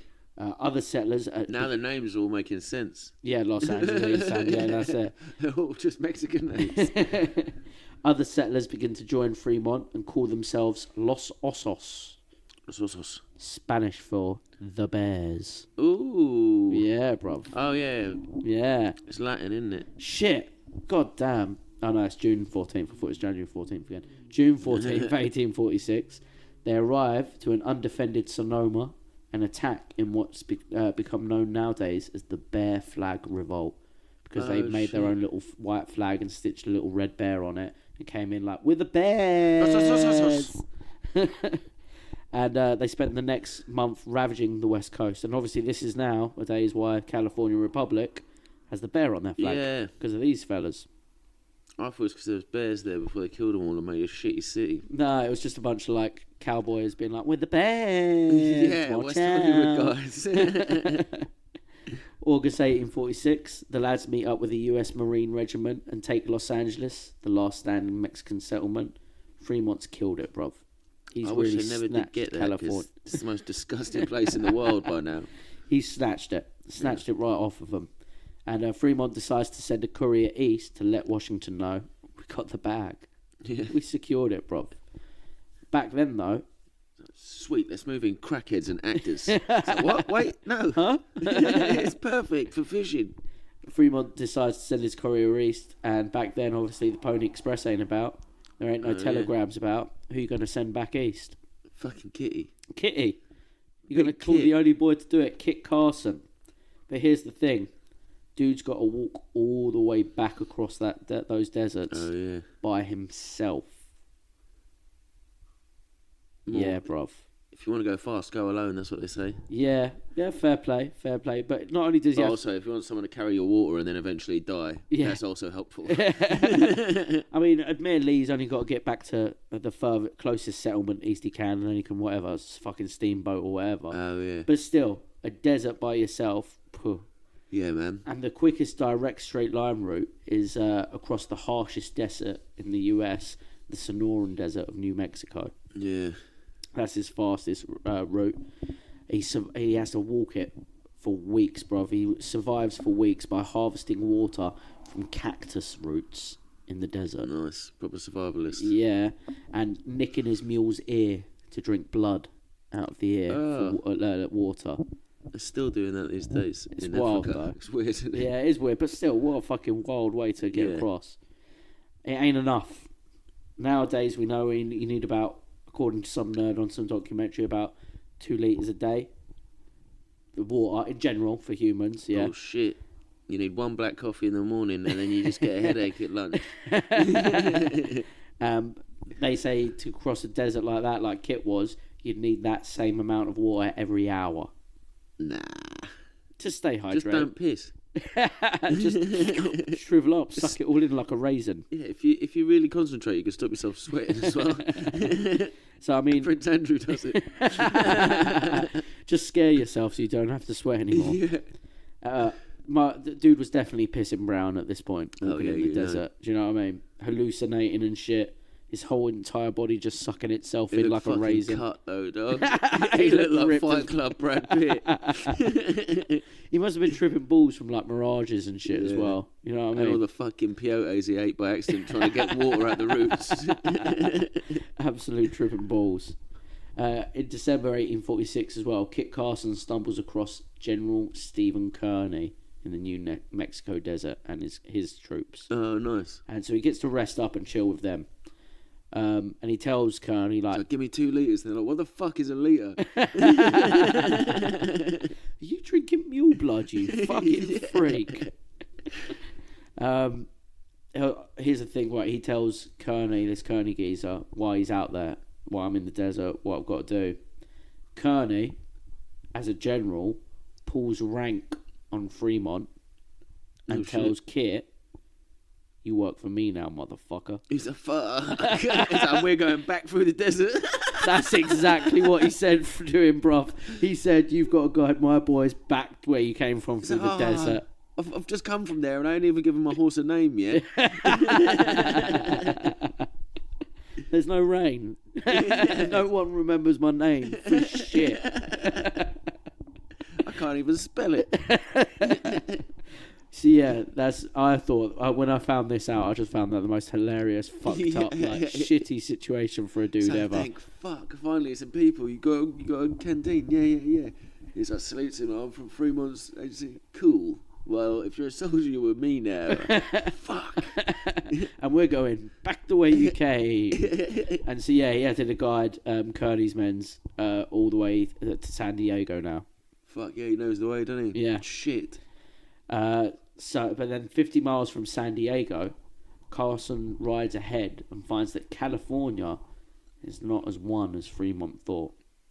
Oh shit. While Mad Kit was rebellions. while Kit was gone, the Mexican army had pushed back and regained most of their territory. Well, they're in Texas by now, aren't they? Half of Texas. Yeah, Texas is there. So the by now. Alamo was after all this. Yeah, It was like Alamo's like the rebellion, wasn't it? Like That's it. Trying to retake it. Yeah. Oh, okay. So yeah, they already have Texas and all that. December 6th, 1847, Mexican soldiers attacked Kearny and his men near the village of San Pascal, California. Tough battle. Kearny himself even almost falls. Yeah, but at midday they all just lay down under a fucking nice shade tree. It's really easy then to defeat them. They're having a siesta. Yeah. Kearny was outnumbered. He knew that he could not win, and so he ordered his men to take cover under a small hill. Oh shit. And on the night of December 8th, Carson... We'll show these boys how to siesta. Carson, a naval lieutenant, Edward Fitzgerald Beale... Carson and a naval lieutenant, Edward Fitzgerald Beale, and an Indian scout are ordered by Kearny to walk to San Diego and get reinforcements. They've got to cross enemy line to go get the boys 25 miles through enemy lines. And so Carson and this lieutenant had to remove their shoes because it made too much noise. Fuck. Yeah, bruv. They went full native. They proper stuck. Apparently, most of the 25-mile journey they'd done like barefoot and crawling. And the thing is, Carson wrote in his memoirs, finally got through but had the misfortune to lose our shoes. Had to travel over a country covered with prickly pear and rocks barefoot. Ooh. Yeah, I think the shoes would have made less noise. Fuck. Why is this place fucking Legoland? Dude makes that journey in one day. Nice. Yeah, well, you'd fucking want it out of the way, wouldn't you? No, just keep going. Apparently, feet are numb now. When he gets to San Diego, he's shattered. Like, he can't walk anything. He has to get carried in by the boys and everything. And on December 10th, Kearny believed that reinforcements weren't arriving as well. Oh, shit. So he reckons Kit didn't make it. Oh, shit. So Kearny planned to break... He's got a pistol in his mouth. Kit comes over the hill all anemic. Like, here we come, buddy. You'd be pissed when you're like, fuck. Those are a bunch of anemic chavvies come over the hill. Yeah. So Kearny planned to break through the Mexican lines the next morning.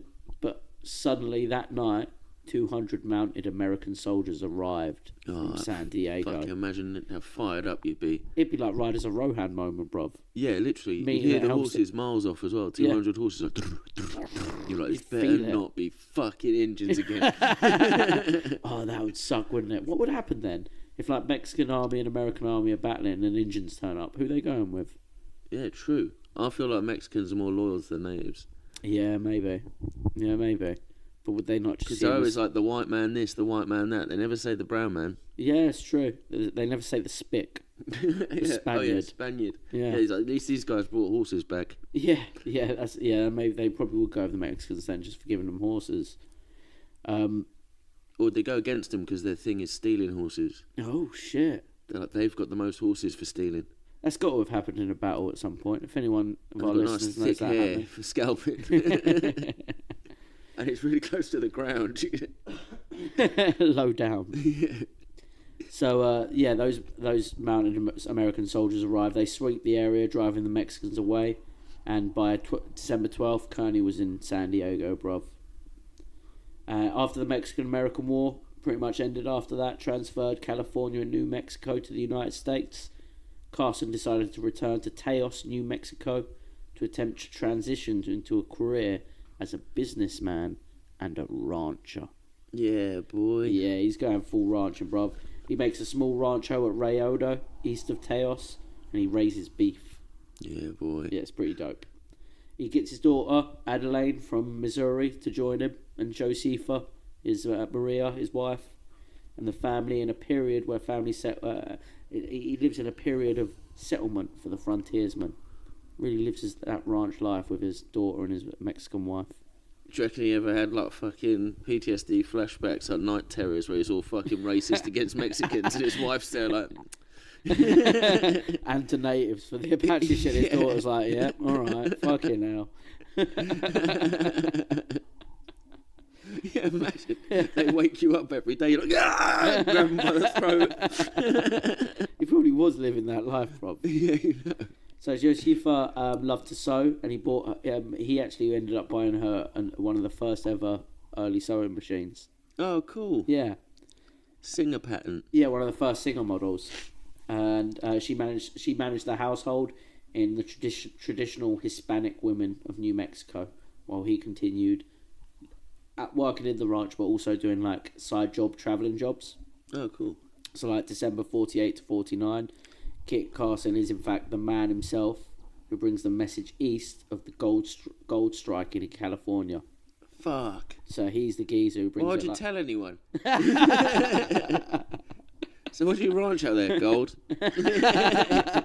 Every time I let a cow out, it comes back with gold. Yeah, so he let it slip about that, which is pretty cool. Yeah. In northwest New Mexico, Kit Carson is... in October, November 1849. This is a pretty cool story. A woman named Anne White. She's considered this beautiful white woman, and she's got a small baby. The kid didn't give a fuck. She's taken captive by Apaches. Oh, no. And Kit Carson decides to get some military boys together and go out and hunt these motherfucking Apaches and save the woman. Nice. Yeah, bruv. Starts training a group of Apaches. Yeah, by the time they get there, she's fully converted. It happens all the time. She's like, Does I happen like it often. here. No, it's actually pretty cool. They don't slap me about. Yeah. Force me heroin. I'm actually happy and don't need the heroin here. Yeah, we smoke Mexican weed. Kit does, and the boys eventually catch up to the Apaches after tracking them for weeks. The military lead with him holds fire with Kit, arguing like, "Nah, these ain't the right boys. Their journey's a bit off from the tracks." And Kit's like, "I know what I'm fucking talking about, bruv. Yeah. It's them. Open fire." But the general's like, "Nah." But He's like, look, they've got red pen on the top of their heads, not on the bottom. They're like, you can't tell the difference from here. What do you know about tribes? And he's sitting there talking at them in native language and shit.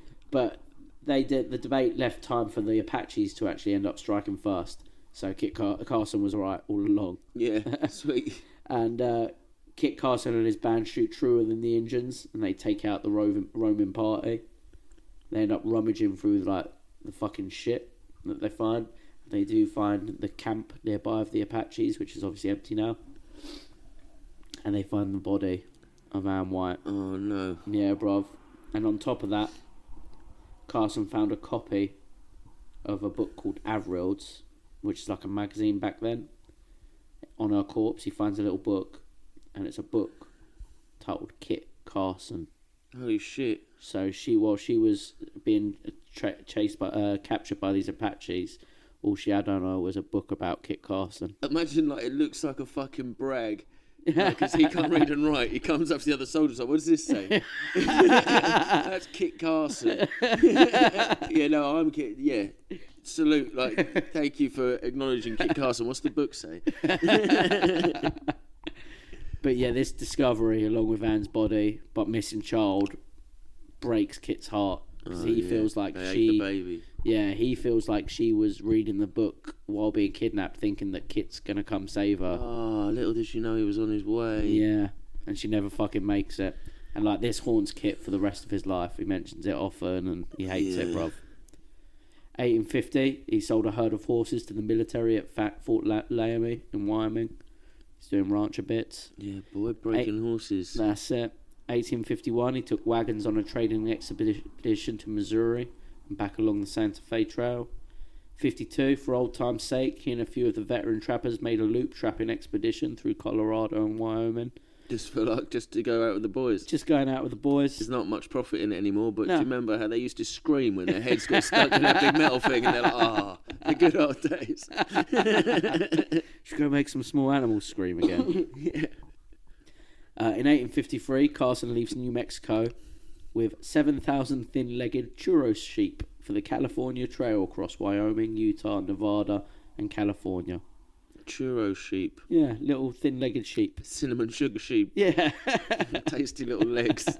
He's taken them to settlers in Northern California and Southern Oregon. And he had with him some New Mexicans from the haciendas of the Rio Abajo to herd the sheep. Upon his arrival in Sacramento, he's surprised to learn of his elevation again to a hero of the conquest of California. Nice. So now he's being hyped up, not just for being the frontierman back in the day and hunting natives. Now they're like, no, you're the geezer who fucking took California. He walked through the desert twice. And some little posh boy comes when it's all sorted. He's like, I'm going to write a book about you. And he tells him the whole fucking, don't write no fucking book story. I hate books about me. Yeah, it's probably what happens to him. Come across it again in a tragedy. Yeah, dime novels and tales of Kit are becoming like a massive sellout success. Dude is pretty much like a living, breathing comic book superhero. Yeah, literally the Avenger. Yeah. Autumn 1853, Carson guides Fremont's 5th expedition. So if you notice, that's only 3 expeditions so far with Kit, but this is Fremont's 5th. So Fremont did a 4th without Kit. Yeah. Rude. Kit was on that fucking hunting trip. Yeah. He's like, I can't find him anywhere. And I don't know how to read track or nothing. I'm not actually explorer. Kit did all the exploring before. Yeah. And then he's gone out, so I ain't catching up to shit. Yeah, he's got a map and it's like fucking on a post-it note. So I got a bit scared here, so I went back and I did a circle and then like, at least I got it in detail. I drew it. Yeah, it's all wiggly, look. Fremont embarked on another expedition to identify a viable route for a transcontinental railroad. Ooh. Yeah. The party journey between Missouri and San Francisco over a combination of known trails and unexplored terrain. Primary objective was to pass through the Rocky Mountains and Sierra Nevada mountains during winter to document the amount of snow and the feasibility of winter rail passage along the road. Oh, yeah. Can humans survive this? Let's go find out. Yeah, I'm a human. I'll try it. That's basically what he did, bro. Balls of steel. But also, fucking late 1800s, they're building fucking railroads through the mountains. Yeah. And nowadays, our trains can't run on like a fucking smallest bit of snow. Innit, bruv? Fucking, we invented trains as well. Yeah, it's I a think, piss I take. hope so. Oh, maybe we... Yeah, I'm sure we did. Almighty had fallen. It's fucking piss take, bruv. January 1854, so this month at least, Carson is appointed as one of the first Indian agents of the USA to help settlers deal with natives understandably pissed at all these white dudes gentrifying the shit out of their land. It's fine, we'll just put you on the shit bits of the country. It'll still be your land. Yeah, I went through this really nice spot, actually. Mule blood, and it's lovely. So he'll hold this position as an Indian agent for 8 years. He used to summarise meetings with tribes on daily occurrences, when home disputes such as over who stole whose cow, and day-to-day effort to help with food, clothes and presents for the tribes. And Carson had the advantage of knowing all the language. He knew at least 14 Indian dialects, apparently, as well as being a master of sign language. So, because natives used to speak a lot of sign language for West. That's why it's so quiet. Yeah, he was sick at that. He was also fucking throwing gang signs up all the time. Man who talks with hands. Yeah. One complex issue was captives. So, for example, captives stolen from Navajo by Ute were sold in the New Mexico settlements, or of a white child from Central Texas settlements taken captive by Plain tribes, then sold in New Mexico. So he had to fucking sort out all that sort of mess. Yeah. Do you know what I mean? And there's like... Do you reckon he translated between the tribes as well? Oh, yeah, they didn't no doubt. speak each other's languages, Yeah, did yeah, they? no doubt, no doubt. That's mad. He's a busy cunt. busy geezer, bro. He actually ended up feuding with the governor Meriwether often during the time, as Meriwether was like a staunch anti-Indian fella, while Kit often sided with the Indians against Meriwether. Okay. So even though he's shooting Indians, and he's mateys with them, he's got respect for them. Do you know what I mean? He also loves their pussy. Oh, yeah. Yeah. Shoot the fuck out of all the men and children. Don't worry about that. And the women, too? No, sir. April 22nd, 1854, Kit becomes... This is a sad one. Kit Carson becomes a Freemason. Oh, all the fucking frontier of America was Freemasonry. Yeah, that's it. But here's a little plus on the side. He actually manages to rise to the top of the lodge by December of the same year. Nice. Probably because he's the only geezer in the lodge. It's just him sitting in there like, yeah. Woo! Yeah. He makes up a new title. Yeah. His daughter's sewing him cool hats and shit. He's like, fuck yeah.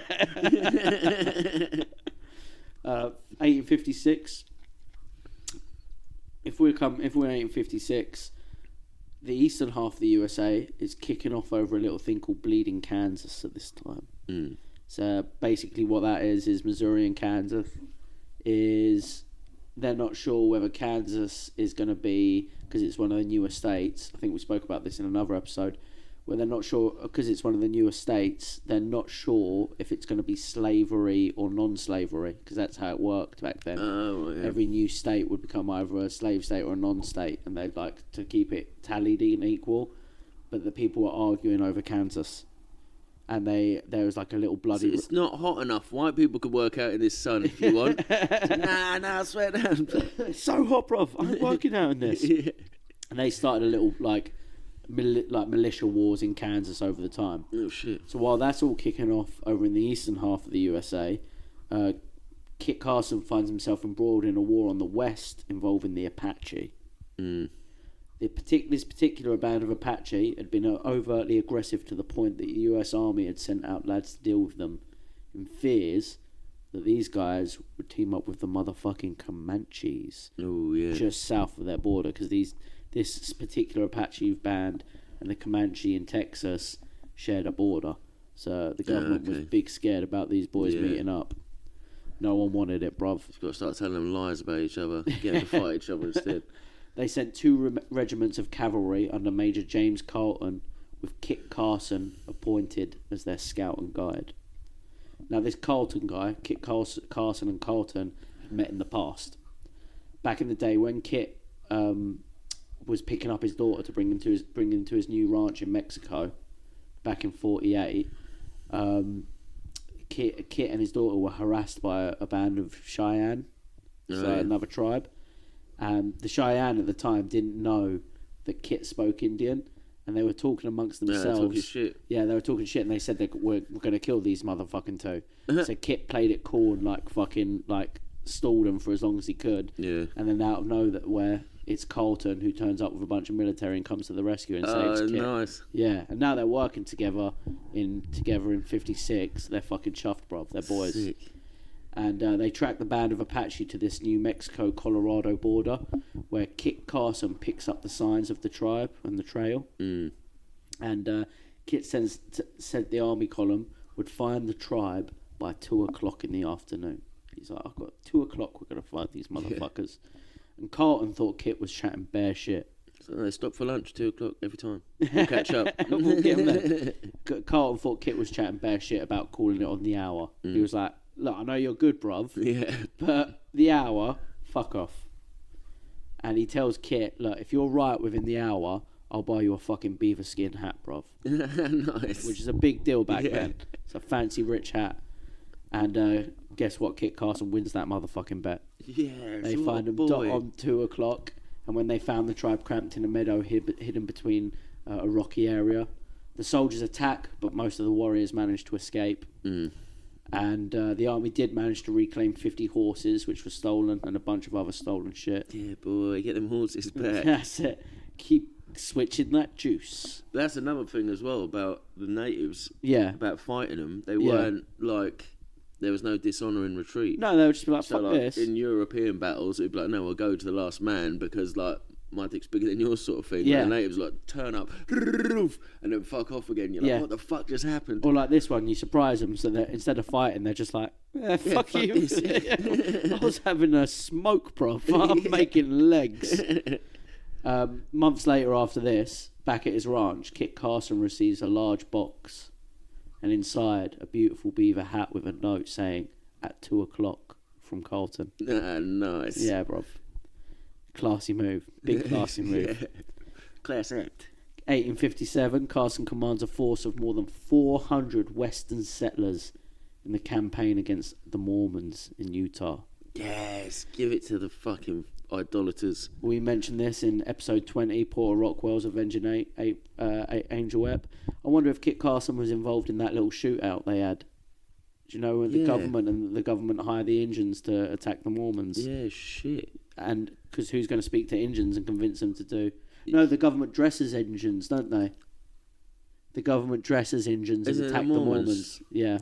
Or do the Mormons dress as Indians? I think the Mormons cosplay. Oh, someone dresses as Indians and attacks the other one. Either way, this is a fucking sick time. Yeah. That mental case from Joseph Smith's camp versus Kit Carson. That's it. It's like when on Battlefront where you get you come down as Darth Vader, but you bump into the guy that's Luke. But here's the thing: how much is like I said earlier about this geezer being the Forrest Gump of the Wild West? He's seen everything. He's popping up in all of it. There's Oregon Trail, done that. Discovered California. Yeah, fought the Mexicans. Yeah, fought the Mormons as well. That was all right. Native babies. Yeah, got them. Yeah. Got them. Collected them ones. Kit Carson, in the later half of this decade, becomes a big supporter of separating settlers and Spanish landowners from the natives and adopts support for reservations. But he thinks they're going to be hooking them up well. Yeah. He doesn't realise what res means. Yeah. He begins trying to support the tribes in this new land, but finds it difficult in helping them farm the shit lands given out to the natives. Yeah. So it's fine, we'll put some... need some irrigation, maybe. He ends up actually being the geezer who pushes the government to supply meat to the tribes as well, because obviously their hunting grounds have gone to shit. Yeah. Left vastly depleted. The government are like, that's a great idea. Then we can just cut it off one day. All of this comes to a screeching halt in 1861. What happens in 1861, do you know? No. Little another Forrest Gump moment kicks off. Civil War. He's involved in the Civil War. When the Civil War story broke out, apparently Kit Carson rides into town in Taos, New Mexico. In the centre of town, plants the Union flag, like motherfucking America. And he's on the fucking right side of history as well. He's on the right side of history as well. Shit, this guy's cool. 1861, when Confederate forces captured southern New Mexico territory, the Union military commander, Colonel Edward Canby, ordered the government to call for volunteers to defend the territory. Carson resigned his position as Indian agent to the Ute Indian tribe and volunteered to defend the territory. September 21, mindful that Carson had experienced military discipline as an army scout under Fremont and Kearny during the Mexican War, the governor appointed Carson the lieutenant colonel of the 1st New Mexico Volunteer Infantry. Sick. During the summer of 1861, Carson worked to organise the regiment of approximately 1,000 men, most of them Mexican lads. Nice. And Ute Indians as well. So he got all the Mexicans and the Indians to fight for the Union. He organised them by seducing their wives. He got them to all organise at Fort Union in northeast New Mexico territory. And once the regiment's colonel resigned, Carson assumed command of the whole regiment. Nice. February 20th to the 21st, 1862. It's the Battle of Val Verde. A bunch of Texas boys for the Confederate roll up into New Mexico. Ends up actually being a Union loss, so the Texas boys win that battle. They are strong. Yeah, Kit's got to get out of that one. March 27th, 28th, 1862 is the Battle of Glorieta Pass. It's the largest and most decisive battle of the entire New Mexico campaign in the Civil War. Oh shit. It enters the Confederacy's efforts to capture the territory in other parts of the West. It ended in a tactical draw, though. So as a battle, it was a draw. Yeah. But as for lands gained and territory holding, it ends up being like a Union win and a big thing for the Union. Is Kansas still there, like twiddling their thumbs? Like, what are we supposed to do? No one's told us whether we love slavery yet or not. Are we bleeding or not? From there, the western sphere of the U.S. Civil War, it pretty much just becomes a war against plain Injuns. Nice. So instead of fighting Feddies now, they're just fighting the Injuns who were fighting for the Confederates. Oh, nice. Because there was loads. They loved slavery, didn't they? There was a load of Indian tribes fighting for the Confederates. Raids increased as well. Not just pro-Confederate Indians, but general Indians were just raiding as the military presence was drawn east to deal with the fucking war. Yeah. So the Navajo decided to start fucking wiling out. Yeah. The Navajo alone are responsible for $50,000 worth of goods by the end of the Civil War stolen. Oh shit. $50,000 back then is a chunk of change, bruv. That's a whole bunch of dudes. Yeah. 20,000 sheep they had stolen. Oh, nice. And killed more than 300 Chavis just from raiding. Fuck. So the Navajo are wilding out, bruv. Yeah. Despite this, Kit Carson was still relatively pro-native. He's still all right with Yeah, he's them. like, well, You know what I mean? it's what it is. They're going to take advantage. Yeah, he We knows ain't all got these special words that we don't have in English. Like, oh, yeah, no, that was just a bit of cuckoo. It's all cool. It's all cool. I had to do it. It was a Tuesday. Yeah, he still believes in like the reservation process, everything. The reason he believes in that as well is he thinks it's part of the reasons that it will help natives keep their culture as well. Yeah, true. He's like, look, if they're over there, Concentrate them in camps. It's the only way. Autumn 1862, James Carlton, so his homie from earlier. Kit Carson. Yep. General James Carlton turns up. He becomes the military commander of the New Mexico Territory. And Carlton builds a reservation near Fort Sumner, intended for the Navajo. But first, he decides, I've got to give it a little field run. I've got to test it out. So he decides to test it against the Mescalero Apache. So he hires Kit Carson on October 12th, 1862. This is the order Carlton gives to Kit Carson. All Indian men of that tribe, the Mescalero Apache, are to be killed whenever and wherever you find them. The women and children will not be harmed, but you will take them prisoners and feed them at Fort Stanton.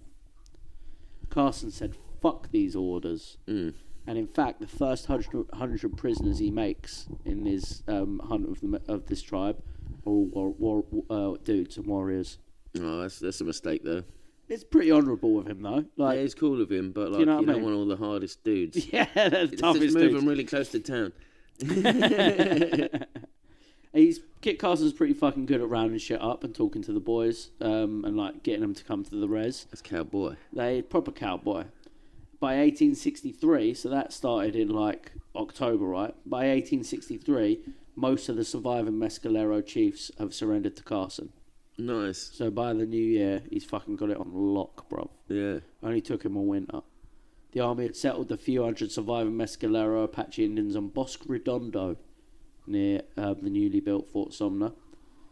And perhaps 100 of the Mescalero Apache Indians, such as a certain led by a tribe leader called Santana, Nice. either fled to Mexico or joined other Apache tribes to the west. And he's like, fuck this, let's go play guitars. Let's go to Mexico and play some fucking tunes, man. Black Magic Woman. Kit's loving that song. Yeah, it is. February 1863, however, Kit feels like he's getting too old for this shit. He's aching to fuck. He just wants to get back to the ranch and hang with his grandchildren, bruv. So I was thinking, how battered was his body? Yeah, like, bruv. Like he hands his resignation in his poor hips. Yeah. Imagine riding a horse as long as this geezer's rid a horse. Yeah, boy, couldn't stop a pig in an alley. No, not at all, bruv. Drinking so much mule here, bruv. Yeah. He decides to hand in February 1863 after dealing with the Mescalero. He decides to hand in his resignation to the army. Yeah. But Carlton decides, There's no... you don't. Once you're in, son. Yeah, you don't retire, bruv. No one rounds up engines like you, brother. And Carlton decides that it's now time, before you retire, you've got to round up them pesky Navajo for me. Yeah. And Carlton denies Kit his leave until it's all sorted. So Carson's pissed at this. Yeah. He's old. He's achy. Fuck curmudgeon-y old man. Yeah, he's a grumpy ass motherfucker. And Carlton had chosen a bleak site on the Pecos River for this new reservation, Bosque Redondo, which means round grove. And he chose the site for the Apaches and Navajos because it was far from white settlements. He also wanted the Apaches and Navajos to act as a buffer for any aggressive acts committed to white settlements from the Comanches to the east. Oh, yeah. Yeah. Sick. So he's using these Human poor... shield. Yeah, he's res. starving them out in the res and use them as a human shield against the Comanche. Mad. Because the Comanche are that badass and scary. Yeah, they are We're going to fucking use two terrifying. other warring tribes, Apache and Navajo, as a human shield, bruv. Those Comanche must have been terrifying, bruv. You know. On July 7th, Carson, with little heart for the Navajo roundup, starts the campaign against the tribe. Searches far and wide for the Navajo, finds their homes, fields, animals, and orchards, but he never finds any fucking chavies. Just their shit. Sweet. Every time he's getting close, they're being proper sneaky boys and getting away. And Carson ain't enjoying this little trick. Yeah. He's old, he's grumpy, he's too old for this shit, bruv. He's already tried retiring. Yeah. So by autumn 63, Carson, getting so sick of this shit, goes full scorched earth, bruv. Yeah. He starts to burn Navajo homes, fields, and remove all their animals from the area. He's just saying, fuck this, get them out. Yeah. Goes full Roman Emperor. Kill all the buffaloes. Yeah, that's it. The Navajo would starve if the destruction continued, and 188 surrendered and are sent to Bosque Redondo. Life at Bosque Redondo is fucking dark as well, bruv. Yeah. Like, it's grim. Like, the tribesmen are murdering each other, like, for scraps and shit like that. Shit. People are starving. It's fucking horrible, bruv. Yeah, the water in the Pecos as well contained minerals that gave people cramps and stomach aches as well. Oh, fuck. So the water was shit. Yeah. It was just residents had to walk 12 miles just to find firewood. Mm. Like, 12 miles is a long old fucking way on your trots for Yeah, firewood. it's half a marathon nearly. Like, yeah, exactly. Firewood to us is what, 30 minutes, 2 minutes down the road? Yeah, that's what. Woods right there, bro. Living in the boreal forest is like fucking ultimate flex. Yeah, like poor geezers, bro. Winter 1863, Carson wanted to take a winter break from the campaign, but Carleton refused and ordered him to invade Canyon de Chelly. He's like, I like this whole scorched earth thing you're doing. Let's keep it up. He's like, I'm fucking retiring. One more for old time's sake. Come on. Just keep going. And it is a shame because obviously these two geezers used to be boys. Now Yeah. Carleton's taking the piss, bro. Yeah. Remember that one time I saved you? Yeah, Remember that one? You remember that, don't you? They wrote a book about it. He's like, fucking books! The Canyon de Chelly was a sacred place for the Navajo. Yeah. They believed that it would be the strongest sanctuary for them, and 300 Navajo took refuge in on the canyon rim called Fortress Rock. Ooh. They resisted Carson's invasion by Engine helms deep. That's it. And they resisted the invasion by building rope ladders and bridges, lowering water pots into a stream and keeping quiet and out of sight. Holy fuck. Yeah, bro. Proper sneaky boys. Yeah. Yeah. So on 12 Do or you reckon 4... there's still some knocking about? 'Cause there's giant forests up through Oregon and all that Do you reckon area. there's still some tribes? And that's what people think of Bigfoot. Oh, shit. Maybe they put on one of their big fucking Maybe there's some, ceremonial dresses to there's go some out. big fellas as Yeah, well. they might. Yeah, because they're just big, eating like fucking forest meat, pure organic diet. I doubt it, because America's so fucking... Actually, I don't know, there's parts... Yeah, who knows? What's that 140? Missing 140 or something?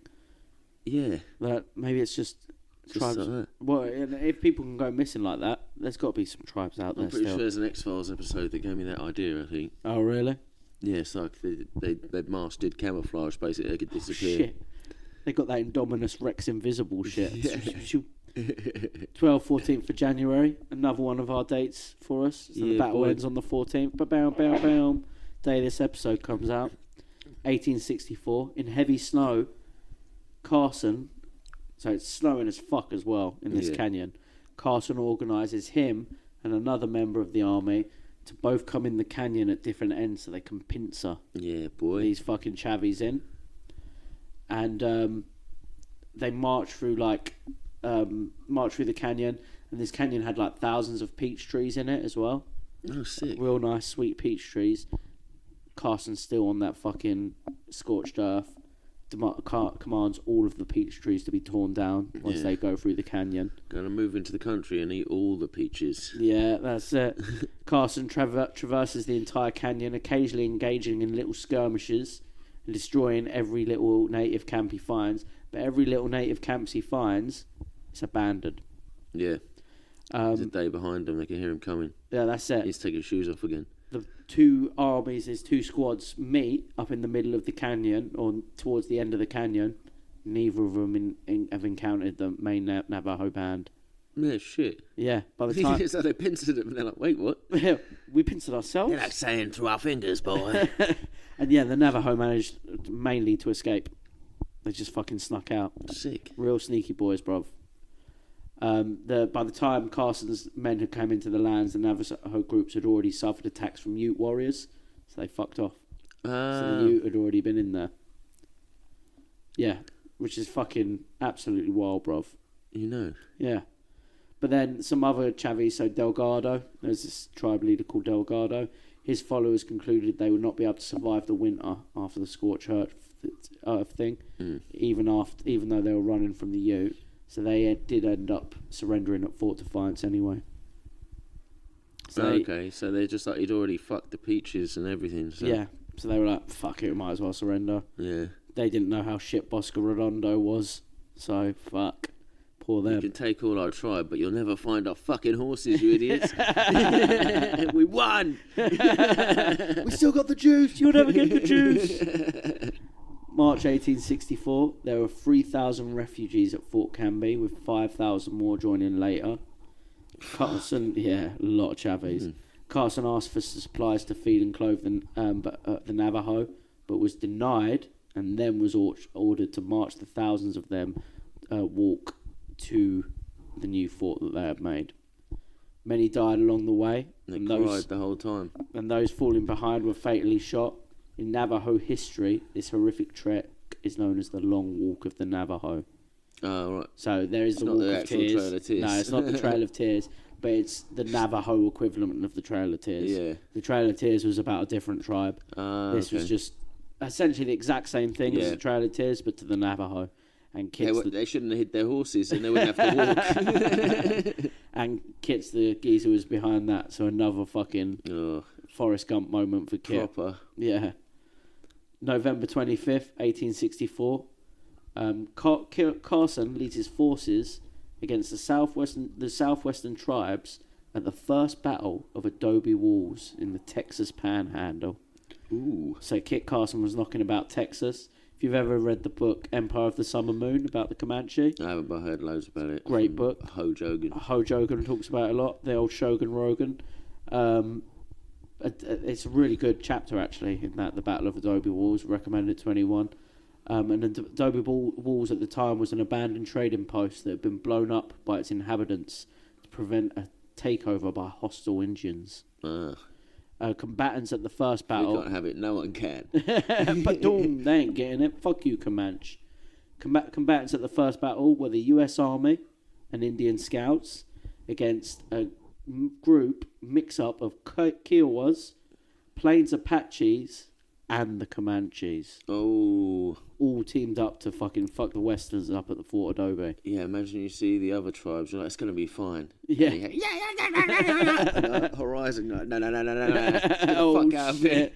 of here. Just seeing the two, seeing Kiowa and Apache, you'd be like, yeah, alright, we'll take these boys. Yeah. Then the fucking Comanche turned up with half black face, half red face. You'd be like, shit. Mohawks and shit. Yeah, earrings. Bro. Well, they used to also wear Mad Max outfits. Yeah, so that was my favourite thing about the Comanche is they used to, because they raided so much, they'd be in half Indian garb, half Western garb. Yeah, they'd so be you'd seeing them in like really fine top hats, but then scraggly clothes as well, or like really fine waistcoats, but like fucking scraggly Indian clothes as well. Jokes. It's like when you first start an RPG, they're just picking up whatever they can. Randomly. It's got 6 stats. This is what the Comanche look like, which I think is fucking gangster as hell for a bunch of Indians, cool man. Fuck, isn't it? The battle was the result of General Carleton's belief that Indians were responsible for the continuing attack of settlers along the Santa Fe Trail, so he wanted to punish them and brought in Carson to do the job. So again, Carson's probably still trying to retire. Yeah. And Carlton's like, remember that time? One last one. Carson led 260 cavalry, 75 infantry, and 72 Ute and Jicarilla Apache Army scouts. In addition, he had 2 mountain howitzers. He's got his howitzers with got him. them cannons. In the morning, Carson discovered and attacked a Kiowa village of 176 lodges. After destroying the village, he moved forward to the Adobe Walls, and Carson found other Comanche villages in the area and realised, I may have fucked up here. Yeah. I may have pissed off the wrong people. Yeah. A captain named Captain Pettis estimated that 1,200 to 1,400 Comanche and Kiowa began to assemble. Fuck. Yeah, and you've only got like 250 boys. That's fucking scary as shit. I'm going home. That number would swell, according to some accounts, to an implausible 3,000 Indians. Fuck. Yeah. How many men? We've only got to kill 15 each. It's going to be easy. 4 to 5 hour battle ensued. Yeah. Fucking suck, bruv.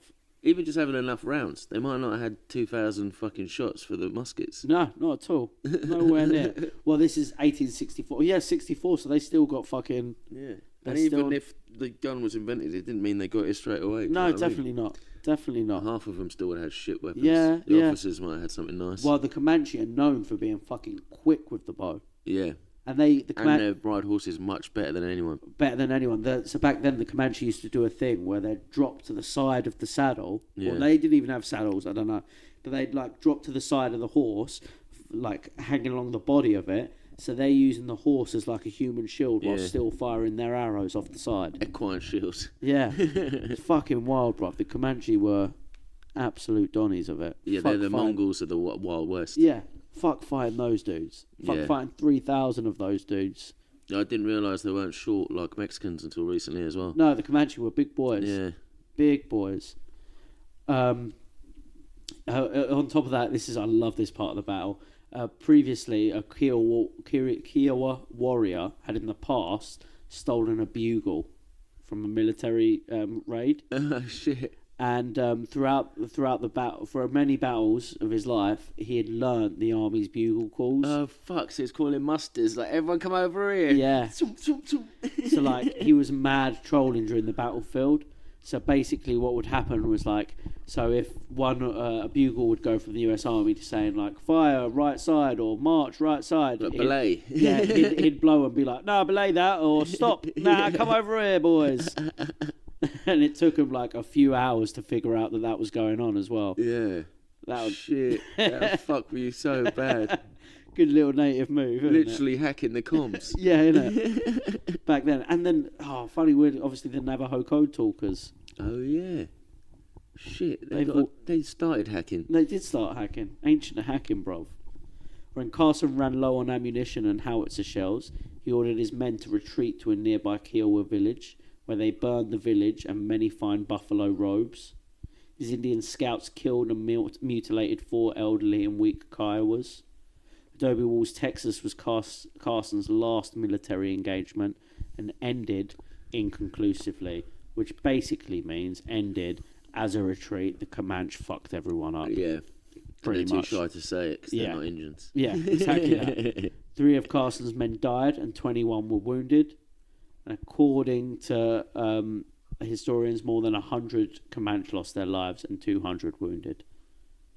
So the Comanche may have lost more, but it sounds like more to start with. Yeah, and it also sounded like Carson and the boys ran away. Yeah. So that was definitely a Comanche win, bruv. The retreat to New Mexico then... But who got all the horses? That's what I want to know. Yeah, exactly. That's all I care about. By the sounds of things, the Comanche never got off their horses, bruv. Yeah, true. March 13th, 1865, Carson is appointed Brevet Brigadier General and appointed Commandant of Fort Garland, Colorado, in the heart of Ute territory. Carson had made many Ute friends in the area and insisted in government-Ute relations. May 1865, Kit Carson orders the construction of Camp Nichols. It's a short-lived historic fortification located in the Oklahoma Panhandle. So again, Comanche territory. It's built to protect the travellers on most dangerous part of the Cimarron Cutoff of the Santa Fe Trail from raids by Comanche. It's abandoned by September of the same year, though. And in 1868, he finally gets to fucking resign for the army. I was about to say, it's been a long fucking trek. Long trek, bruv. Old boy by the end of it. Yeah. Looking fucking... It's even surviving all of that. Who gets to retire from the army in the Old West, bruv? Not many. Yeah. Not as an old man. Yeah, true. Yeah. Even just infections and fucking, like, dysentery and shit. shit. Just shitting yourself to death, bruv. Yeah. No bananas, nothing. He survived. He made it out. Fuck. At the urging of Washington... But by the time he got to his wife, there's no Viagra either. It's a waste of his life. He was tired as well, bruv. Yeah. And he's got that Mexican lady waiting at home and he's so tired, bruv. And at the urging of Washington and the Commissioner of Indian Affairs, Carson journeyed to Washington, D.C., where he escorted several Ute chiefs to meet with their U.S. president to plead for assistance for their tribe. Doesn't get shit. Soon after his return, though, his wife, Josefa Maria, dies from complications after she gave birth to their 8th child. Oh, shit. So Good going, though. He didn't need Viagra, Yeah, he really. didn't need that. And he had the fucking Indian remedies, bro. Yeah, that's it. Like the old man from Josie Wells. And also, how old is it still working for him to be having a kid in 1868? Yeah, not bad. If he was born in 1809, dude's like 60. Yeah. And he's still knocking out kids. Sick. Her death, obviously, was a crushing blow to Carson. Yeah, you know. And he died a month later, age 58, on May 23rd. Died of the old heartbreak. May 23rd, 1868. That's the story of Kit Carson, bruv. What fucking absolute frontiers Donny, though. Isn't he, though? Absolute king, bruv. I'd say they should write a book about him, but let's not go into that. But yeah, he's the absolute Donny. Frontiersman, scout, military leader, Indian agent. Done it all. Done it all, bruv. Yeah, he was like the go-between between the Indians, and he had a war with the Mexicans. Yep. And he fucking... Well, the scorched earth bit is a bit fucked up. The scorched earth is a bit, but he's also old, grumpy, and they're like... And he knows them. He knows what they're like. He's like, they're fucking laughing at me. Yeah. That's it. He's pissed, bruv. Yeah. I knew they were here. They're fucking hiding in a bush and none of you cunts can find them. Exactly where they are. Too old to go after them. Little pot on a rope, dip down into the river and then fuck off. You're like, where? Yeah, the scorched earth part, pretty fucked up, but like we said, he's old, he's grumpy. Yeah, at least winter, he wasn't it was a winter campaign as well. Oh, shit, yeah. So he's cold as shit. Yeah. He's going to be pissed, bruv. You know. You know what I mean? And he like Yosemite Sam by the end. Yeah. And like shooting guns off. He did well by himself just by being friendly to natives back then as a man. Yeah. You know what I mean? It was so common for people to be arseholes. Yeah. Like, he's out there having children with them, having native proper children. Proper diplomat. Yeah, proper diplomat. It can't even read and write. And a savage soldier at the same time. Yeah. He's an absolute geezer. Absolute geezer. So much so, you mentioned the Wild West shows and how a lot of them back in the state probably stole like stories from him to his shows. Well, Buffalo Bill of Buffalo Bill's Cowboy and Western show, his first son, was named Kit Carson. Oh, sick. Like, as a name, Kit Carson, whatever Buffalo Bill's surname was. Yeah. Yeah, that was his name, Kit Carson. That's nice. Isn't it? A little homage. Yeah, that's it. Kit Carson Cody. So Buffalo Bill Cody, his only son was named Kit Carson Cody. Kit Carson Cody, named after Kit Carson, who fought with Carlton on Clarence Carlton's birthday. But yeah, that's Kit Carson, bruv. Nice. Donny. Big up Kit Carson. Innit? And race relations in the Wild West.